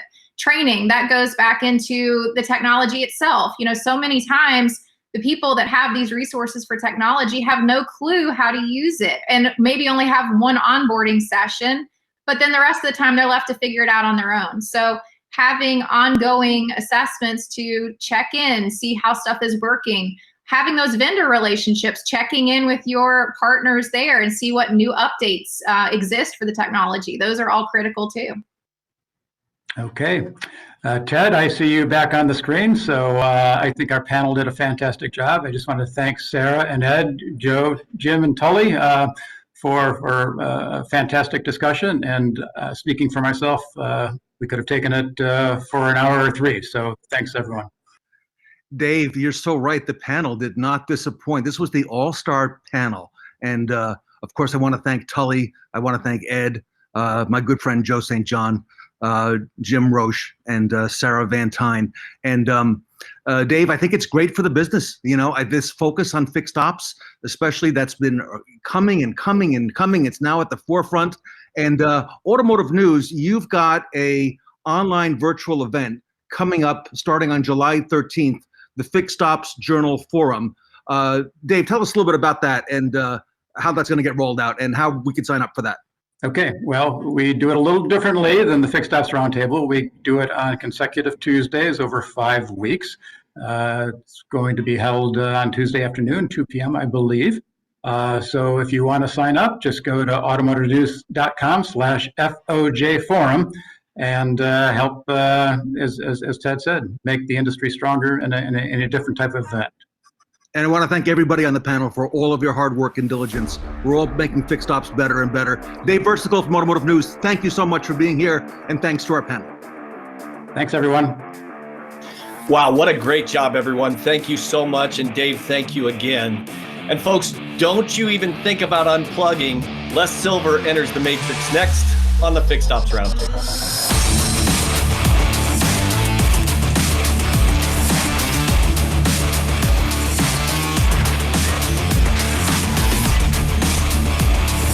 Wow, Ted, what an incredible panel that was. You know, I would not want to be the one to follow up on that unless I happen to be a legend like our next guest, Les Silver. Hey, everybody. Les Silver is the executive chairman at Dynatron Software, and in fact is very much a legend in our industry. Les, welcome back to the Fixed Ops Roundtable, The Matrix. Hey, Ted. Thank you so much for having me again.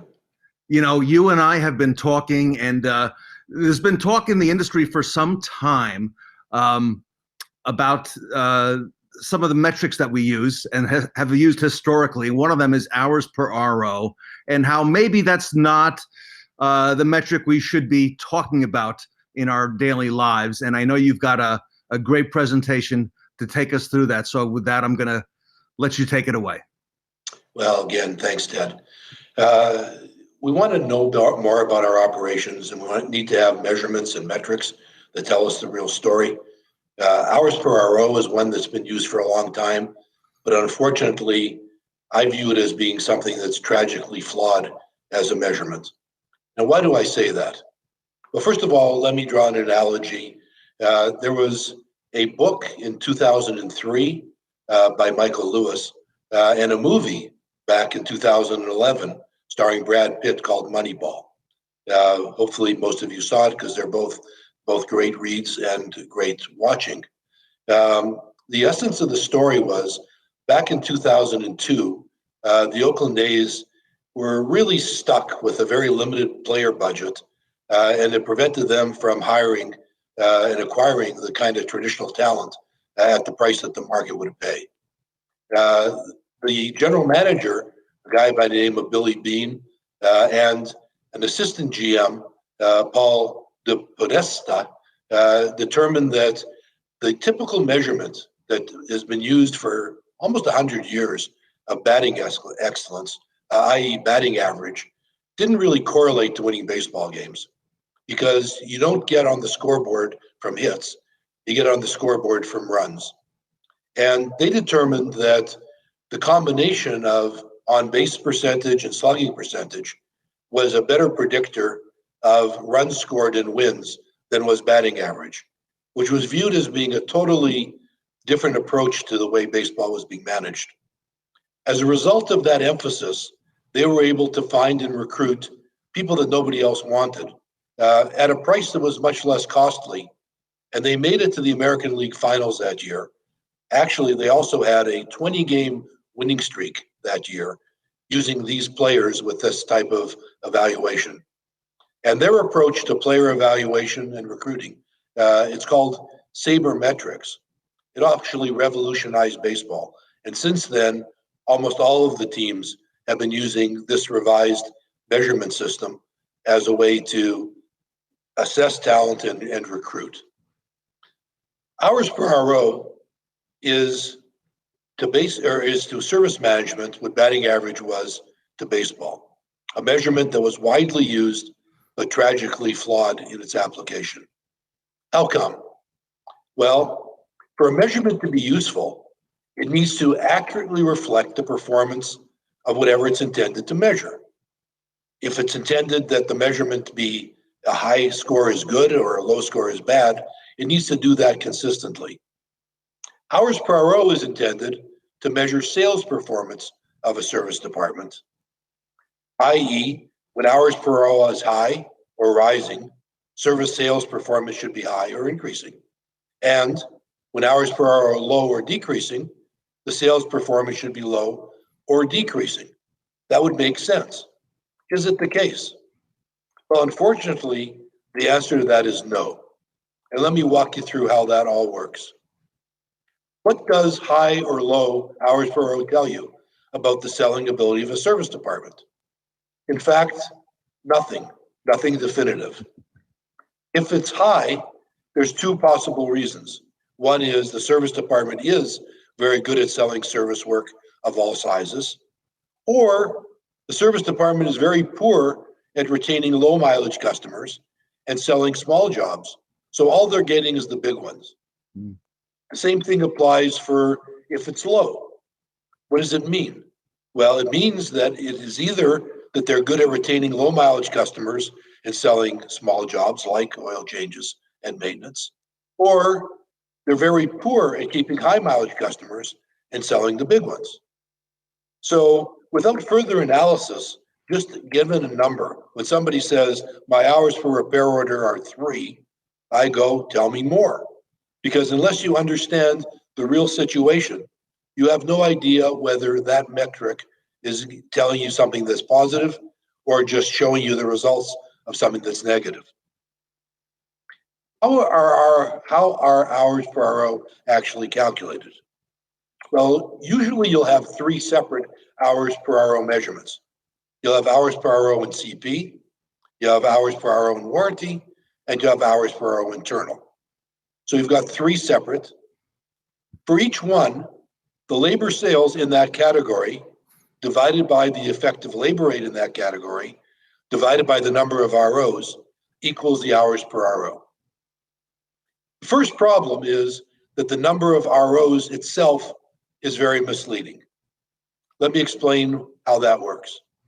If you look at your financial statement and you see that you've got 1,000 CP ROs and 600 warranty ROs in a given month, how many customers were actually serviced?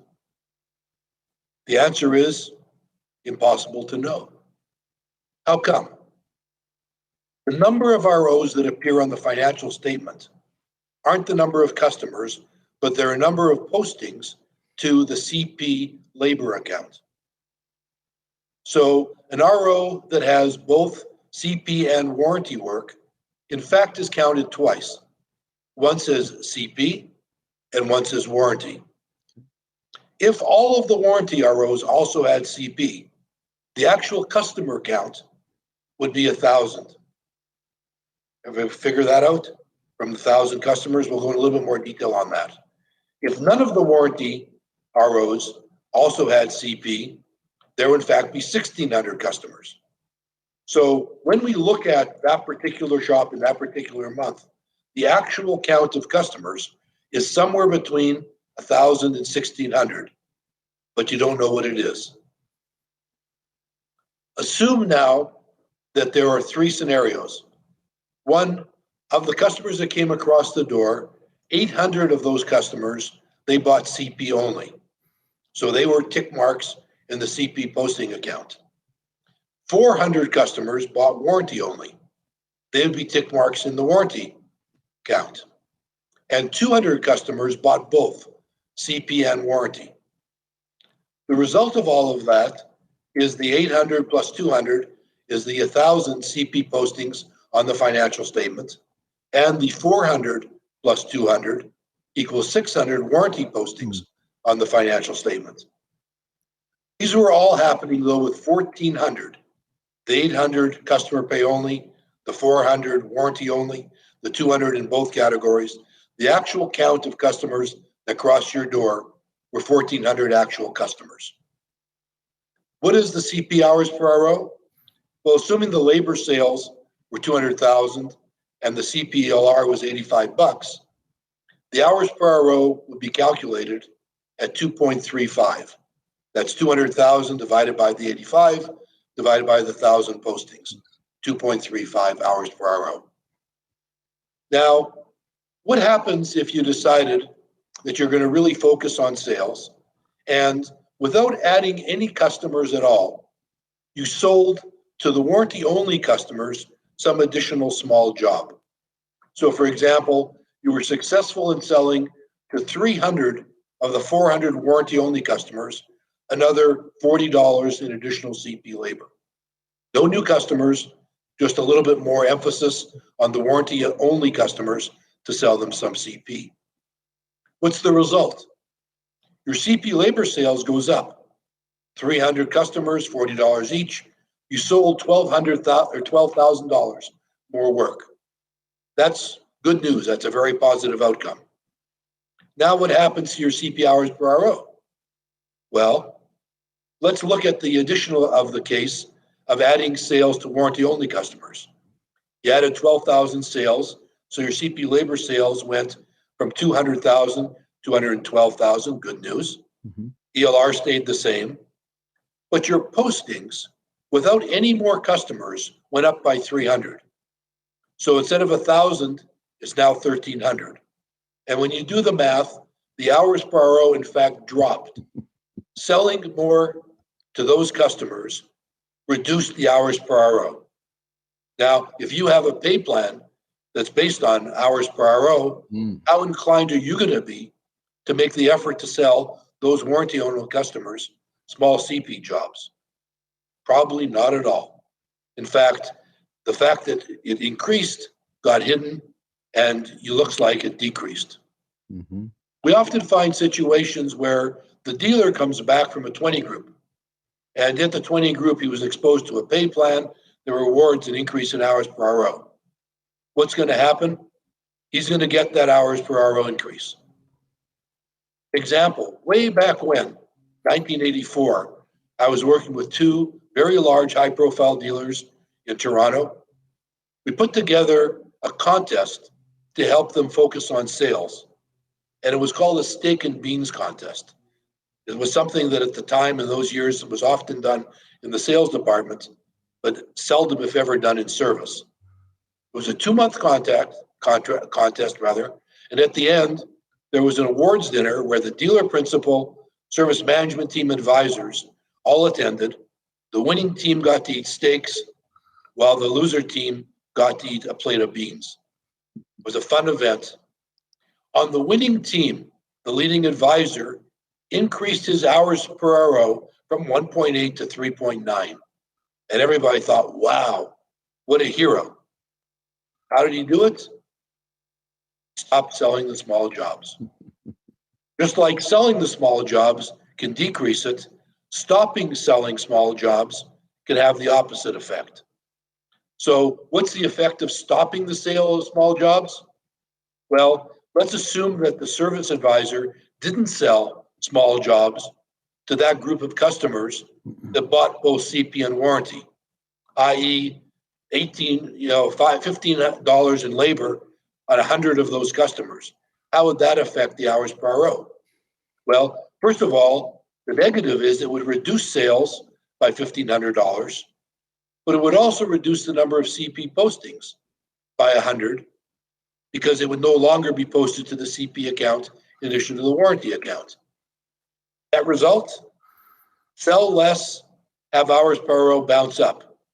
So the sales go from the 200,000 to the 198.5, the CP postings drop to 900, and lo and behold, your hours per RO went to up to 259. If your pay plan is based on rewarding people for increasing the hours per RO, negative impact, negative process, and negative results, in fact, shows an increase. You end up paying more to your service advisors for doing a poor job. Not what we want to do. How can you fix this? Well, there are a number of problems here. I'm only talking about one. How can I fix this problem? The first one is don't use the number of postings to the CP account. Use the actual customer count. If nothing changes with the number of customers, you should use that number across the board.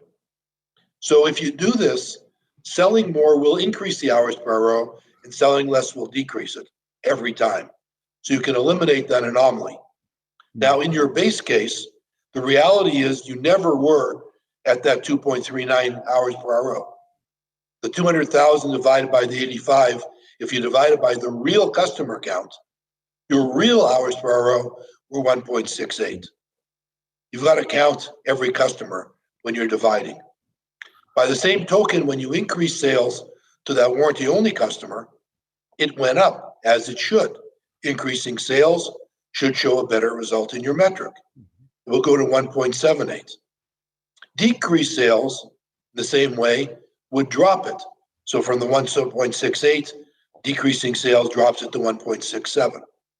So one of the key things that I would recommend is use your actual customer count, and you'll have something that is much more useful. Now, there are still with this measurement. I don't have time today to go through them all, but I'm going to utilize this as the topic on my keynote conversation at the next roundtable. We'll continue this conversation. I hope this was helpful. I hope this puts things into perspective for you. Thank you. Les, it's always informative to hear from you. And this has been an ongoing issue for service managers since the beginning of time. And as Les has alluded to, we want to proudly announce Les Silver will be our morning keynote speaker at the next Fixed Stops Roundtable on Thursday, September 23rd. So Les, we are honored to have you back and for all you do for our industry. Thanks again, Ted. Gene, thanks again for having me. Look forward to talking to you again in another couple months. Les Silver from Dynatron Software here today at the Fixed Ops Roundtable.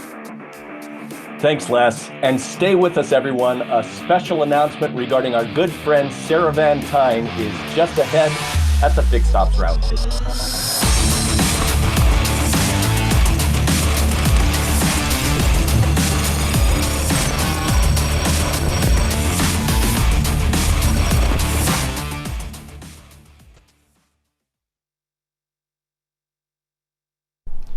I wanted to share with you a little bit today about Quantum's beliefs around knowing how to work with different types of customers.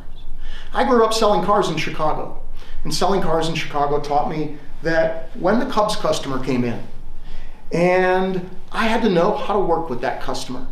They wanted their beer, they were happy-go-lucky, they believed that everything would always be okay. And I also had to learn how to work with the hockey customer, because the Blackhawks fan was going to come in. They were a little more rough and tumble. They liked their beer and didn't mind if it got spilled while somebody was charging the walls. And then I definitely had to learn how to sell to the downtown Chicago customer.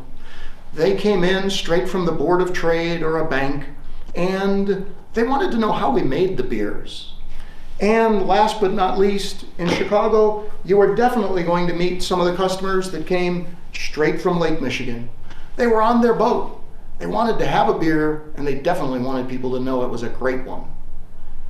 If you want to know, how do I work with all different kinds of customers at your dealership, whether it's an email, a phone call, a text message, or in person, Quantum has answers you want. Welcome back to the Fixed Ops Roundtable, everybody. And I want to introduce or reintroduce Dave O'Brien from Quantum 5. Dave, welcome back to the Fixed Ops Roundtable. Ted, it's been an exciting Thursday already, and thanks for having me back again. Dave, exciting times in our business. We've seen so much since the last event, and things have just accelerated even more. And I'm so glad to hear that you have for our audience today a special announcement. No, another special announcement today, and no place better to do it, Fixed Ops Roundtable for sure. I feel like I have to say thank you to you because you made both of my special announcements possible by the platform here at Fixed Ops Roundtable and the personal introductions you helped me with. But I'm really pleased today to tell you that Sarah Vantine, one of our industry's really, really great people, and as you know at Quantum 5, we love great people even as much as we love industry experience and knowledge, right? But Sarah Vantine has joined us as a significant leader in the organization. She'll come in as a new vice president of the company to hang out with Dave Foy and Jason Frank on our team. And we just couldn't be more excited to know the things that Sarah's ready to do and create here inside Quantum. Sarah, welcome back to the Fixed Ops Roundtable. Congratulations. Thank you, Ted, and thank you, Dave. I am so excited about this announcement. I have been waiting for a little while now to bring this news forward. I'm so excited to be here today to announce it right here at the Fixed Ops Roundtable. Yeah, I bet Automotive News didn't get a chance to announce it just a little bit earlier this morning. But congratulations to both of you. And Dave, you've got nobody better on your team than both Dave Foy and Sarah Vantine. Sarah's going to do a magnificent job for you. She's very respected in our industry. We saw her speak first in Las Vegas at our last physical Fixed Ops Roundtable, and she really wowed the crowd as the best practice winner. So what are some of the things Sarah's going to be doing, Dave? Well, you know, Ted, one of the things that was important to me is I wanted to gather together great leaders who could take their vision for how to help the industry.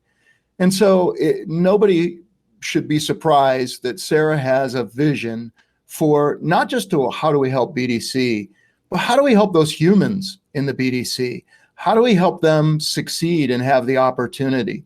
And when I first started my conversations with her, it was, okay, I don't want you to come as an employee. I want you to come build your vision for not just BDC, but let's start there. And then let's talk about how you want to impact the business. Sarah?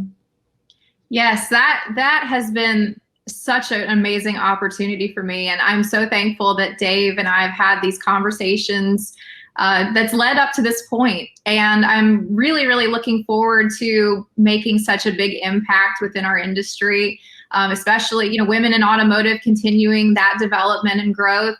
And then also, going beyond business development and building, new innovative strategies within the platform that is Quantum 5.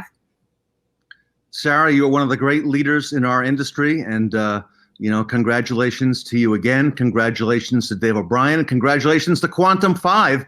And Quantum 5, we expect to see and hear a lot more of what you're doing in the near future. So we've got a couple of fun announcements up our sleeve at the next roundtable, Ted, and I just got to tell you, it's a fun journey ahead of us all.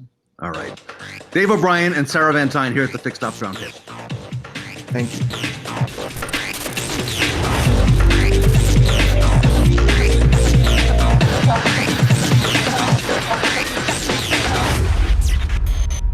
Well, Dave O'Brien, excited to have you back here again for this panel. And it's a Quantum 5 panel with a lot of people that I not only know, but have a long-time relationship with.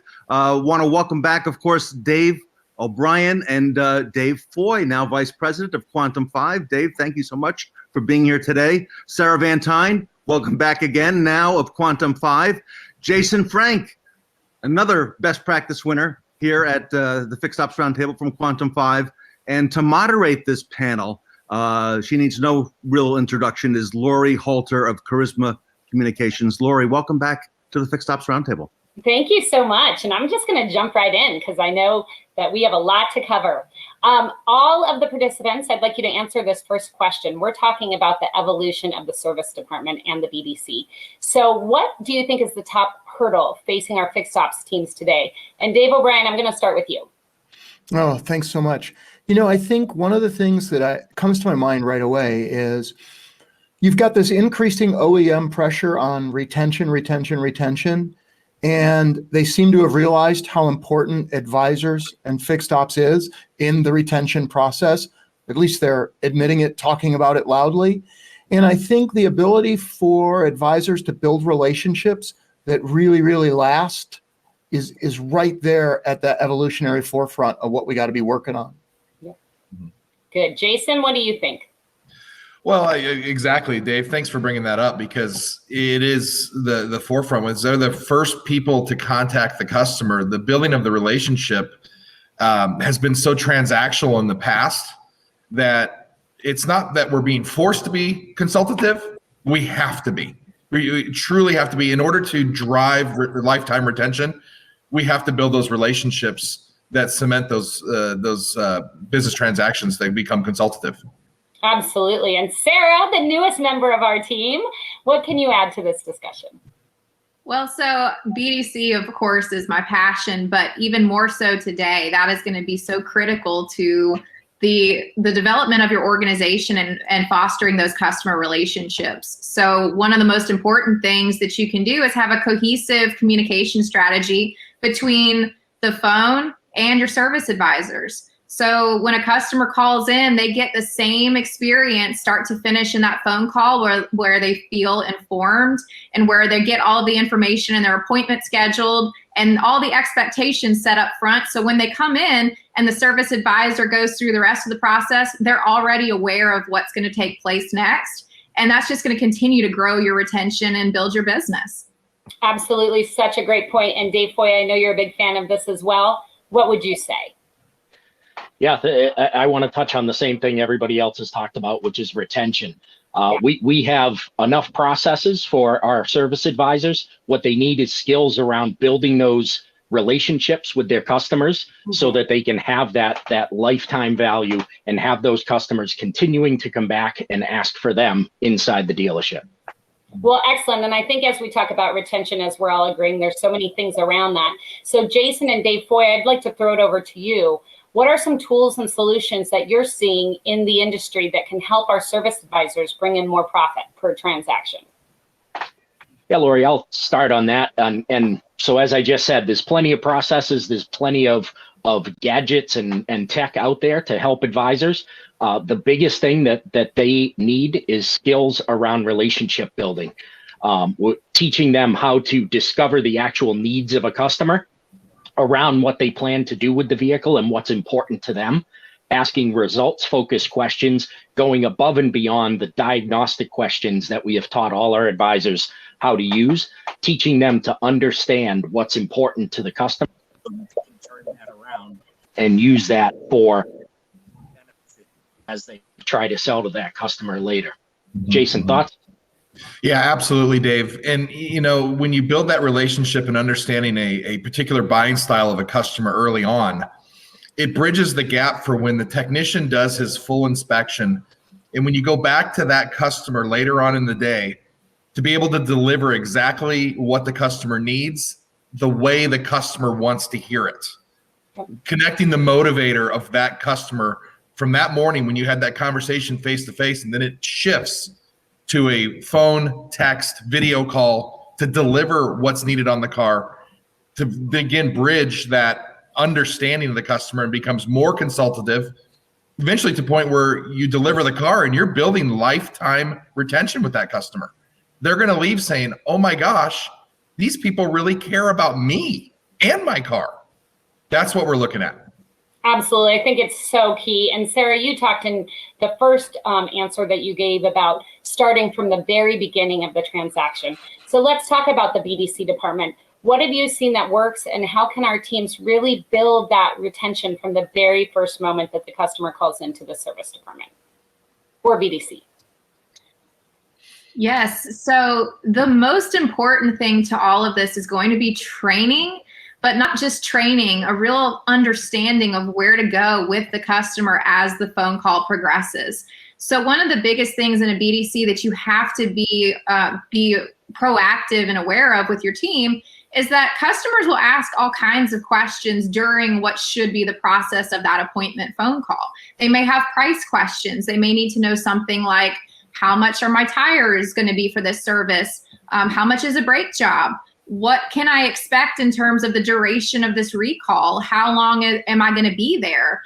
What do I need to know ahead of this? And so what you have to really set the foundation of is a thorough training process where you take the rep through all of the steps that a service advisor is going to also know. So for us, when I was at Scott Clark, being able to pull up like Reynolds and Reynolds service pricing guide, they have the same pricing system that the advisors utilize in the drive so that the numbers match up when a rep quotes that price over the phone. When the advisor also shows them that tablet or that menu when they come in, everything is lined up exactly as it should be. The other piece to that process with training is making sure that the BDC department has a relationship and a cohesive communication strategy with all the departments involved in service, which also includes parts. So making sure that with the parts department that those tires get ordered, that the tires are going to arrive when the customer's appointment is, that that recall part is sitting on the shelf for that technician to grab when that customer shows up. It's all the behind the scenes little processes that you train your BDC staff with that the customer never even knows what's going on when they have that phone call. And what that instills in the rep is this confidence when they go through the process because they've had all of that training and all of that foundation to know what every single person's job in the process is. And so then the customer wins and has an excellent experience with the advisor. And then also when they follow up and they leave and they have those subsequent visits, the customer just has that wonderful experience and keeps coming back to that dealership. I love that. And I think what I'm hearing from all of you is relationships and experience, that important customer experience. So Dave O'Brien, I'm going to pass it back over to you. Can you give us some examples of relational selling and how you've seen teams use this to their advantage? Yeah, no, I want to do that, but I want to go back to something Sarah said because, Laurie, it's been a particular passion of you and I to share the message about the I and omni-channel. And if you listen to what Sarah Vantine has been living and creating in service BDC, she wanted omni-channel experience, but she put her individual team members first. She taught them how to build relationship. She didn't just tell them relationship was important. And so I really love that connects to other things that you and I and this team got started at Quantum. So grateful for that. And I think Jason's got some really cool examples coming about what relational selling does, because what happens is, as I've learned from all three of these folks on our team, is that when you enable advisors or even some of the management team, right, to know what do you mean by go build better than just a business relationship? What does that mean? And will it translate to profit? Will engagement with the customer be better? Will CSI be better? I just got to tell you, we always knew it would, and I'm going to hand it to Jason because he's got some great examples. Well, yeah, thanks, Dave. And we have a store or a group on the West Coast, and it's actually in Los Angeles, and it's in a major market. Q1, Q2 of last year, production was average. It was transactional. Went in and trained the folks on how to build relationships with customers, go to more of a consultative model, and like Sarah had said, get everybody involved. And the end result is that we have a 25% increase in gross year over year. This is during COVID as well. And we have a going from bottom 5 in CSI to top 5 in CSI in a market that is very strong. So getting the advisors, the technicians, the dispatchers, the BDC, everybody to understand that we're building a relationship with the customer was critical. They had to understand the fundamentals of understanding the buying style of the customer from the BDC to the reception for the service advisor. When that started to happen, the technicians actually gave us better inspections. Those better inspections breeded better communication with the customer because the advisor understood each customer individually and how to deliver to them. Yeah. It's not magic. It's just understanding humans. And when service advisors start to get more consultative and understand a process that isn't pushy, it's not gimmicks, it's not rules, it's just really fully understanding what that customer wants to hear and the way they want to hear it, it just becomes what we've all envisioned the service department to become. We've always had a line of cars. We've never really had traffic problems in our world. We didn't have to go out and market. We just have to work our processes better with the right skills to really enable those service advisors, those BDC reps, even the technicians to have better relationships with their guests. I see a lot of nodding. I think we all feel very passionate and agree with what you're saying, Jason. I'd like to open it back up to the entire team now. And let's do our final speed question. What do you think is the most important focus for a fixed ops team? And really, let's talk about in the next 90 to 120 days. So what can our teams be doing right now to ensure we finish this year strong? And let's just go ahead with David O'Brien. Why don't you kick us off with this question? Yeah, I don't know if I'll be the only one to call the elephant out in the room, but let's talk about how important service, really taking some of the curse off the things that have happened in sales. Sales has been strong. Sales has had limited inventory. Some of these folks got looked at and said, you're going to pay more than you want. Some of these folks got looked at and paid a lot of money. And now it might sting a little that they didn't have some of the choices. And it's going to be up to service to put a bow on it and cause that customer to go, okay, no, I'm really glad I'm here. Jason, Frank, what would you say? My biggest thing is at reception, fully engaging the customer. When you're asking your diagnostic questions, which are all common for any of us, that's a process that's never going to change in service. We're always going to ask diagnostic questions, but look at it through another lens. Look at it through, what is that customer telling you? You may be asking, what is the car doing? But when the customer responds to you, read between the lines. Is it affecting them and their family getting up to their cabin up in the mountains? Or is it that person that says this car should operate this way and it's engineered to operate this way? It should be fixed that way. We need to get away from service advisors thinking that the only objection customers are going to have is money. You know, it's really just, it's the advisors really focusing on that. Yeah, I love that.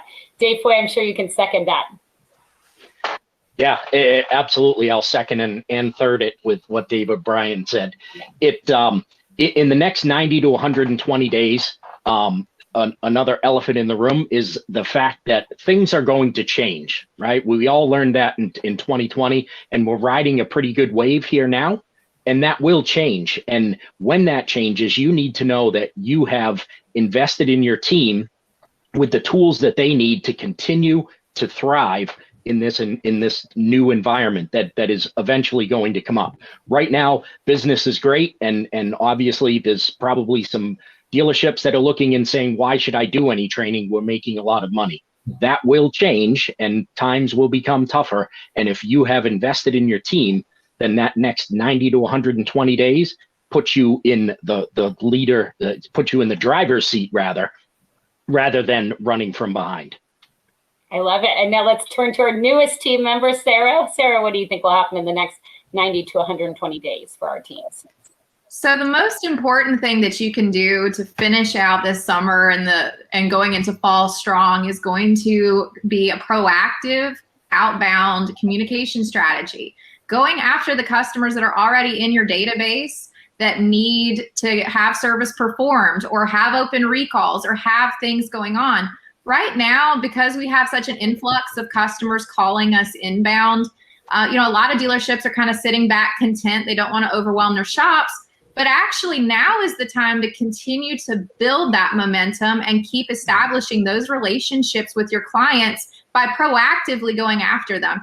If you proactively call your customers when they're due for service, when they get notifications, it actually helps with your shop loading and how you're scheduling your work coming in, so that when you do have times where you get a little bit overwhelmed because everyone wants to come in at the same time right before they go on 4th of July vacation, then you're all set up nicely where you can absorb some of that additional business when you. Excellent. And I see we have Ted back with us. Welcome back, Ted. Hey, Laurie, great job moderating this panel. What a great panel. I know, right? They did all the work. Fantastic information. And Laurie, I want to thank you once again for moderating the panel. Dave O'Brien from Quantum 5, thank you so much for all you do for our industry. And you are, literally changing the face of training. So congratulations to you, and congratulations again to Sarah Vantine for joining your team at Quantum 5. So that was a big announcement we had today. Dave Foy, of course, my good friend, welcome back. And thank you so much for all that you do in our industry, Dave. And Jason Frank, thank you as well. So Quantum 5 here today at the Fixed Ops Roundtable. Great job, everyone. Ted, it's always fantastic to have Quantum 5 and the information that they bring to us. And once again, congratulations to Sarah Vantine and that new relationship with the team. Joe McCue of Pencilwrench is coming up next right here on the Fixed Ops Roundtable.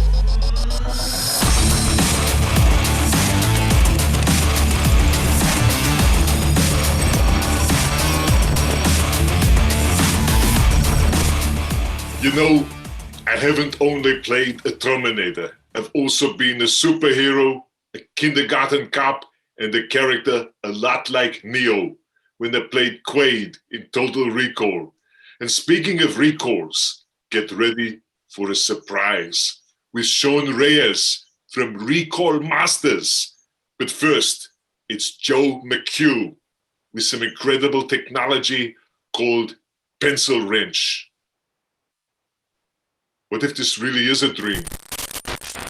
Would you change a tire without an impact wrench? Then why document a repair story without the Pencilwrench? Have you seen these type of warranty claims and legal ticking time bombs being generated in your store? Did you know dealers are 10 times more likely to get audited by the manufacturer than by the IRS? Experts say the number 2 reason for warranty debit is improper documentation of the complaint, cause, and correction. Let's face it, our technicians are the very best at diagnostics and repairs. Typing, spelling, grammar, not so much. Technicians are compensated for fixing vehicles, not technical composition. However, almost every relies on solid documentation. You'd never see your physician wasting billable hours by typing away at a PC. Why would we squander our most valuable commodity we sell in our service departments? With Pencilwrench on your workbench PC, you'll immediately compose clear, concise, and OEM-compliant repair event descriptions in a matter of seconds. Pencilwrench takes the worry out of warranty compliance by ensuring every story has the 6-phrase OEM format. With our super quick point-and-click composition, your technicians will spend more time under the hood generating precious billable hours. The question always is, will it work for my store? The proof is in black and white, but more importantly, see what our clients are saying about us. Experience our incredible support team, add billable hours, increase throughput, and provide your clients with a transparency like never before.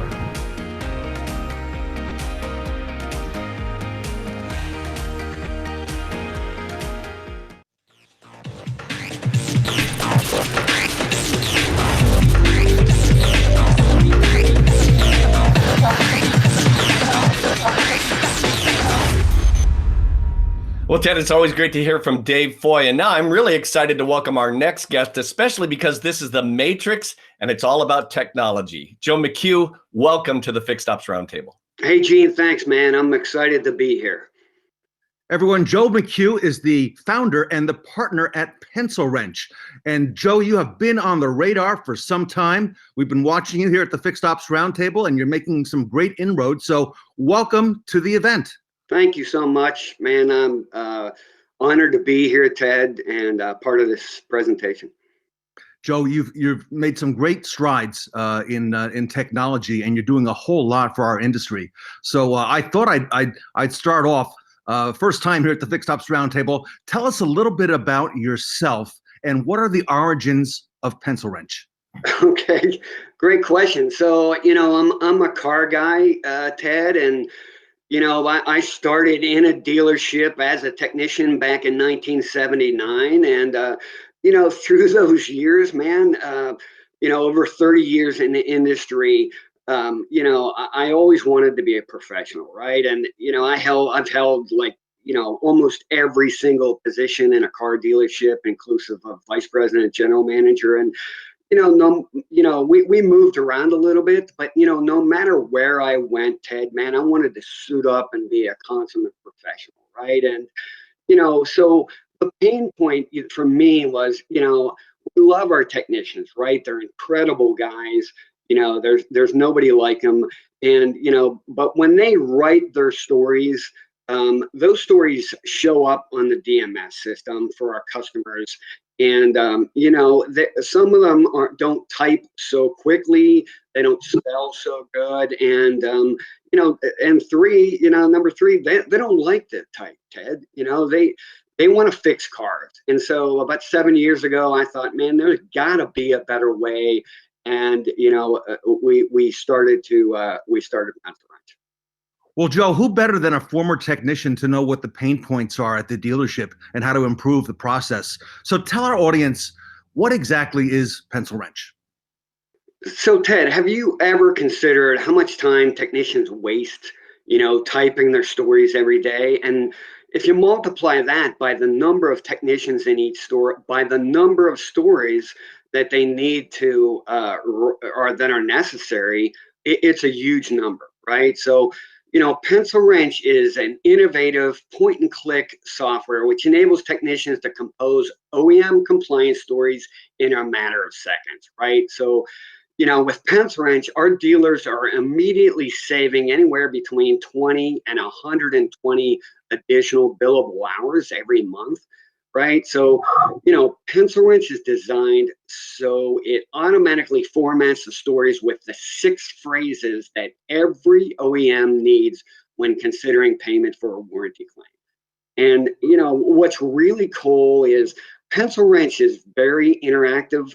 We have a daily national conversation going on with the technicians who are actually using the software, Ted, and where they tell us, hey, how do we improve our product? And we respond to them 100% of the time. So it's a really cool interaction there. That software looks really, really good. And you're right, it gets the technician to focus on what they do best, which is what they want to do, which is fixing cars. And the labor hours that you save, that's a tremendous amount of money to the dealership. Now, tell me, how many OEMs do you currently work with? And does Pencilwrench work with all DMS systems? So yeah, we currently have 24 OEMs that we represent with specific software packages, and Pencilwrench works with almost every single DMS out there. Wow, that's amazing. So in the industry today, what are the primary drivers of your software solution? So number one, and there's a couple of them, right? But number one, vehicles are getting much more complicated, Ted, especially with the ever-increasing hybrid and electric vehicles that are coming on the market. And naturally, the OEMs are requiring more detailed repair event stories for warranty claim submission, right? So on top of that, I don't know if you know this, but statistically, dealers are now 10 times more likely to get audited by their OEM than they are the IRS, right? So it's crazy. And when they do those audits, nationally, the number 2 reason for warranty claim to get debited is improper submission of the 3 C's, right? The complaint, the cause, and correction. And then, hey, we all know there's a major nationwide shortage of technician these days. It's impossible to find these guys, right? So we here at Pencilwrench, we feel like, hey, if we can just help the dealers increase their productivity with their current teams, increasing throughput as well as profitability and CSI at the same time, hey, we can relieve some of these real pain points in the stores. It really ties in really well with everything that we've heard today so far at the Fixed Ops Roundtable, and even at our last event with the focus on warranty submission and the complexity, you're exactly right, of the vehicles is only going to increase because of all the technology that, you've seen in the last 5 or 6 years, and that's just going to continue. So I would imagine anything that we could do to make this easier for our technicians, they're going to appreciate. And also, it's going to make my store more attractive to another crop of technicians, an up-and-coming crop. So absolutely, and a couple other things, Ted.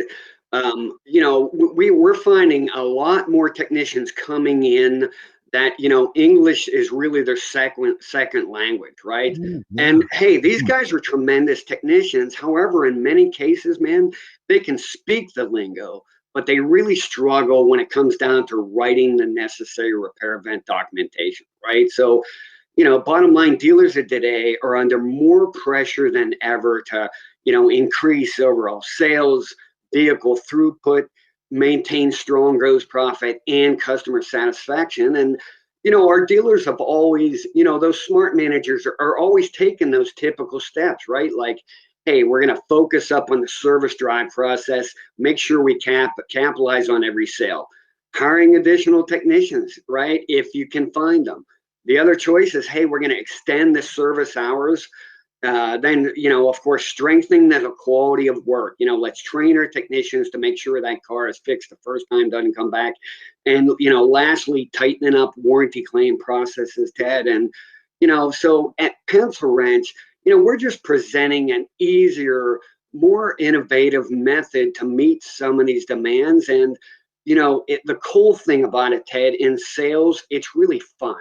Like, we don't really need to convince a dealer they need Pencilwrench.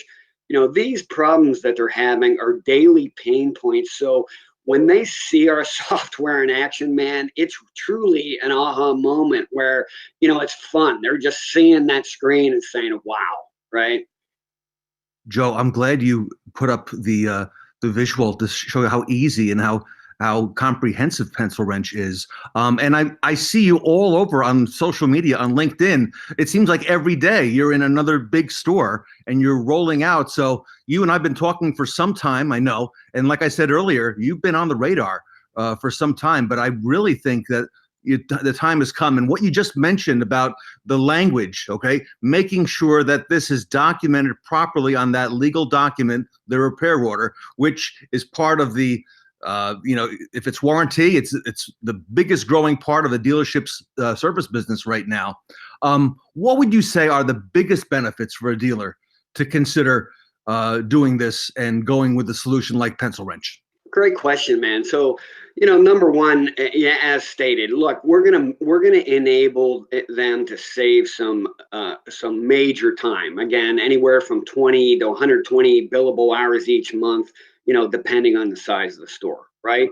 And also, hey, we're gonna help mitigate that warranty risk, with our OEM story formatting and hundreds of technical specification prompts. And what I mean by that, Ted, is like we're going to present the technician with what they need when they need it, right? So when they're writing a story about replacing tires, we're going to ask them right there, hey, what's the old DOT codes? What's the new DOT codes? If they're writing a rotor resurfacing story, we're going to ask them what's the before run-out, before thickness, after thickness. We're going to present them with repair validation codes, vendor codes, airbag numbers, and I could go on, but bottom line, hey, we're going to present that technician with all the necessary OEM-specific prompts so they can quickly write their story, capture the correct data the first time.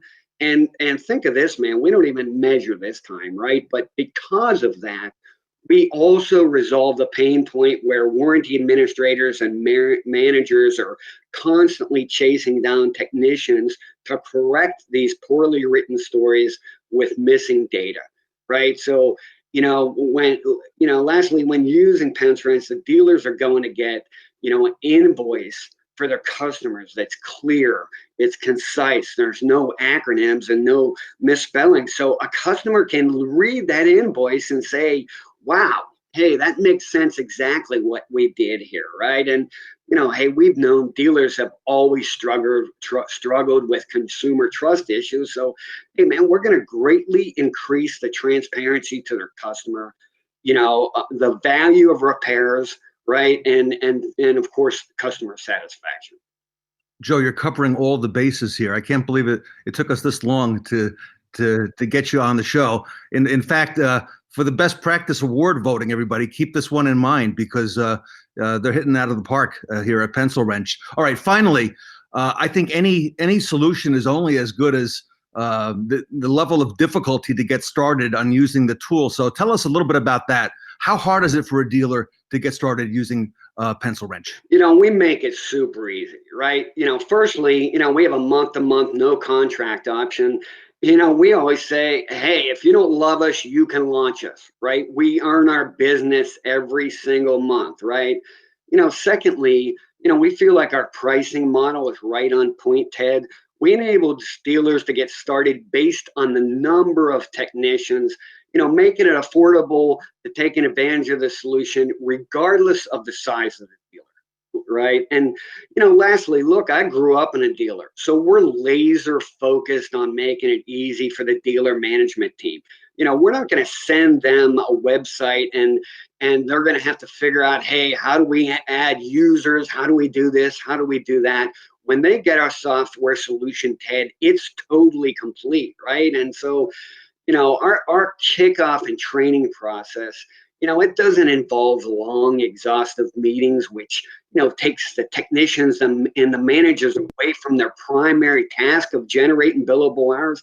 What we do, man, is we do simple, comprehensive one-on-one training sessions with the technicians, enabling the dealers to immediately reap those benefits of time savings and, getting them, their customers, those invoices that are incredible. So again, man, we make it super easy. Joe, if I'm a dealer or a general manager or a fixed ops director or a service manager watching right now, and I want to learn more about Pencilwrench and get some specific questions answered for my dealership, how does somebody reach out to you and how do they get a hold of you? Just call me on my cell phone, listed at the bottom of the screen, man. I'm hands-on. And I think the best way to look at Pencilwrench is, let's do a quick demo of the software, because what Gene showed you was just a tiny look at what the software is capable of. So, man, we want to make a huge difference in your story. And our growth right now is incredible, and it's really totally being driven by, reference, right? So what we do is the support doesn't stop when we launch the store. Our support team stays with you. And so what happens is, man, we want to come into your store. We want to make an incredible difference. And when that happens, stores are naturally saying, hey, man, you got to check these guys out. It's really cool. So again, my cell phone, call me. You can also go on to pencilwrench.com, and there is a request a demo. But, I'd love to talk to you guys personally. Everyone, I'll go ahead and I'll say it. You got to check out Pencilwrench. Joe McCue, the founder and partner at Pencilwrench, here today at the Fixed Ops Roundtable. Thanks, Ted. Thanks, Gene. Pleasure being on today. Hey, it was a pleasure having you, Joe. And folks, we've only begun our journey through the Matrix. Sean Reyes of Recall Masters is next.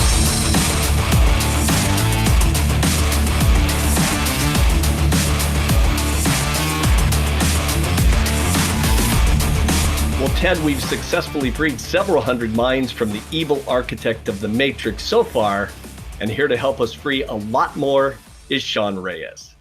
Hey, Gene, a great friend of the Fixed Ops Roundtable is Sean Reyes, the Chief Marketing Officer at Recall Masters. Sean, welcome back to the Fixed Ops Roundtable.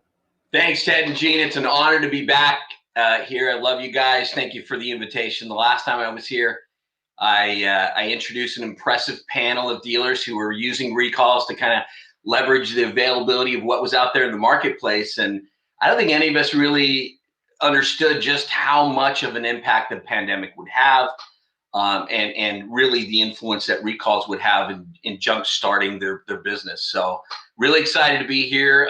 We're onto a new era post-pandemic, and so excited about what the market has to unfold for us. Yeah, and Sean, it's been an amazing year so far, and it comes right after 2020, which is something none of us ever encountered in our lives or expected would happen, but it shows how resilient our industry is, which you and I have discussed. Yeah, no, for sure. We were in a full swing of the pandemic and just beginning to taste, what would unveil for our industry. And I was really optimistic because our clients were already leaning on recalls to drive revenue and retain a customer base, introduce dealers to the new customers, and so much more. But it was really, truly astonishing to see just how many dealers stepped up to meet the needs of consumers, not only in offering pickup and drop off and mobile servicing and all the safe servicing policies, but to support their own staff. These were the people on the front line who were having to attend to these very dangerous recalls. So super proud of our industry. And we're super proud of what you're doing at Recall Masters. And I know you've got some great information to share with us. So with that, I'm going to let you go ahead and take it away.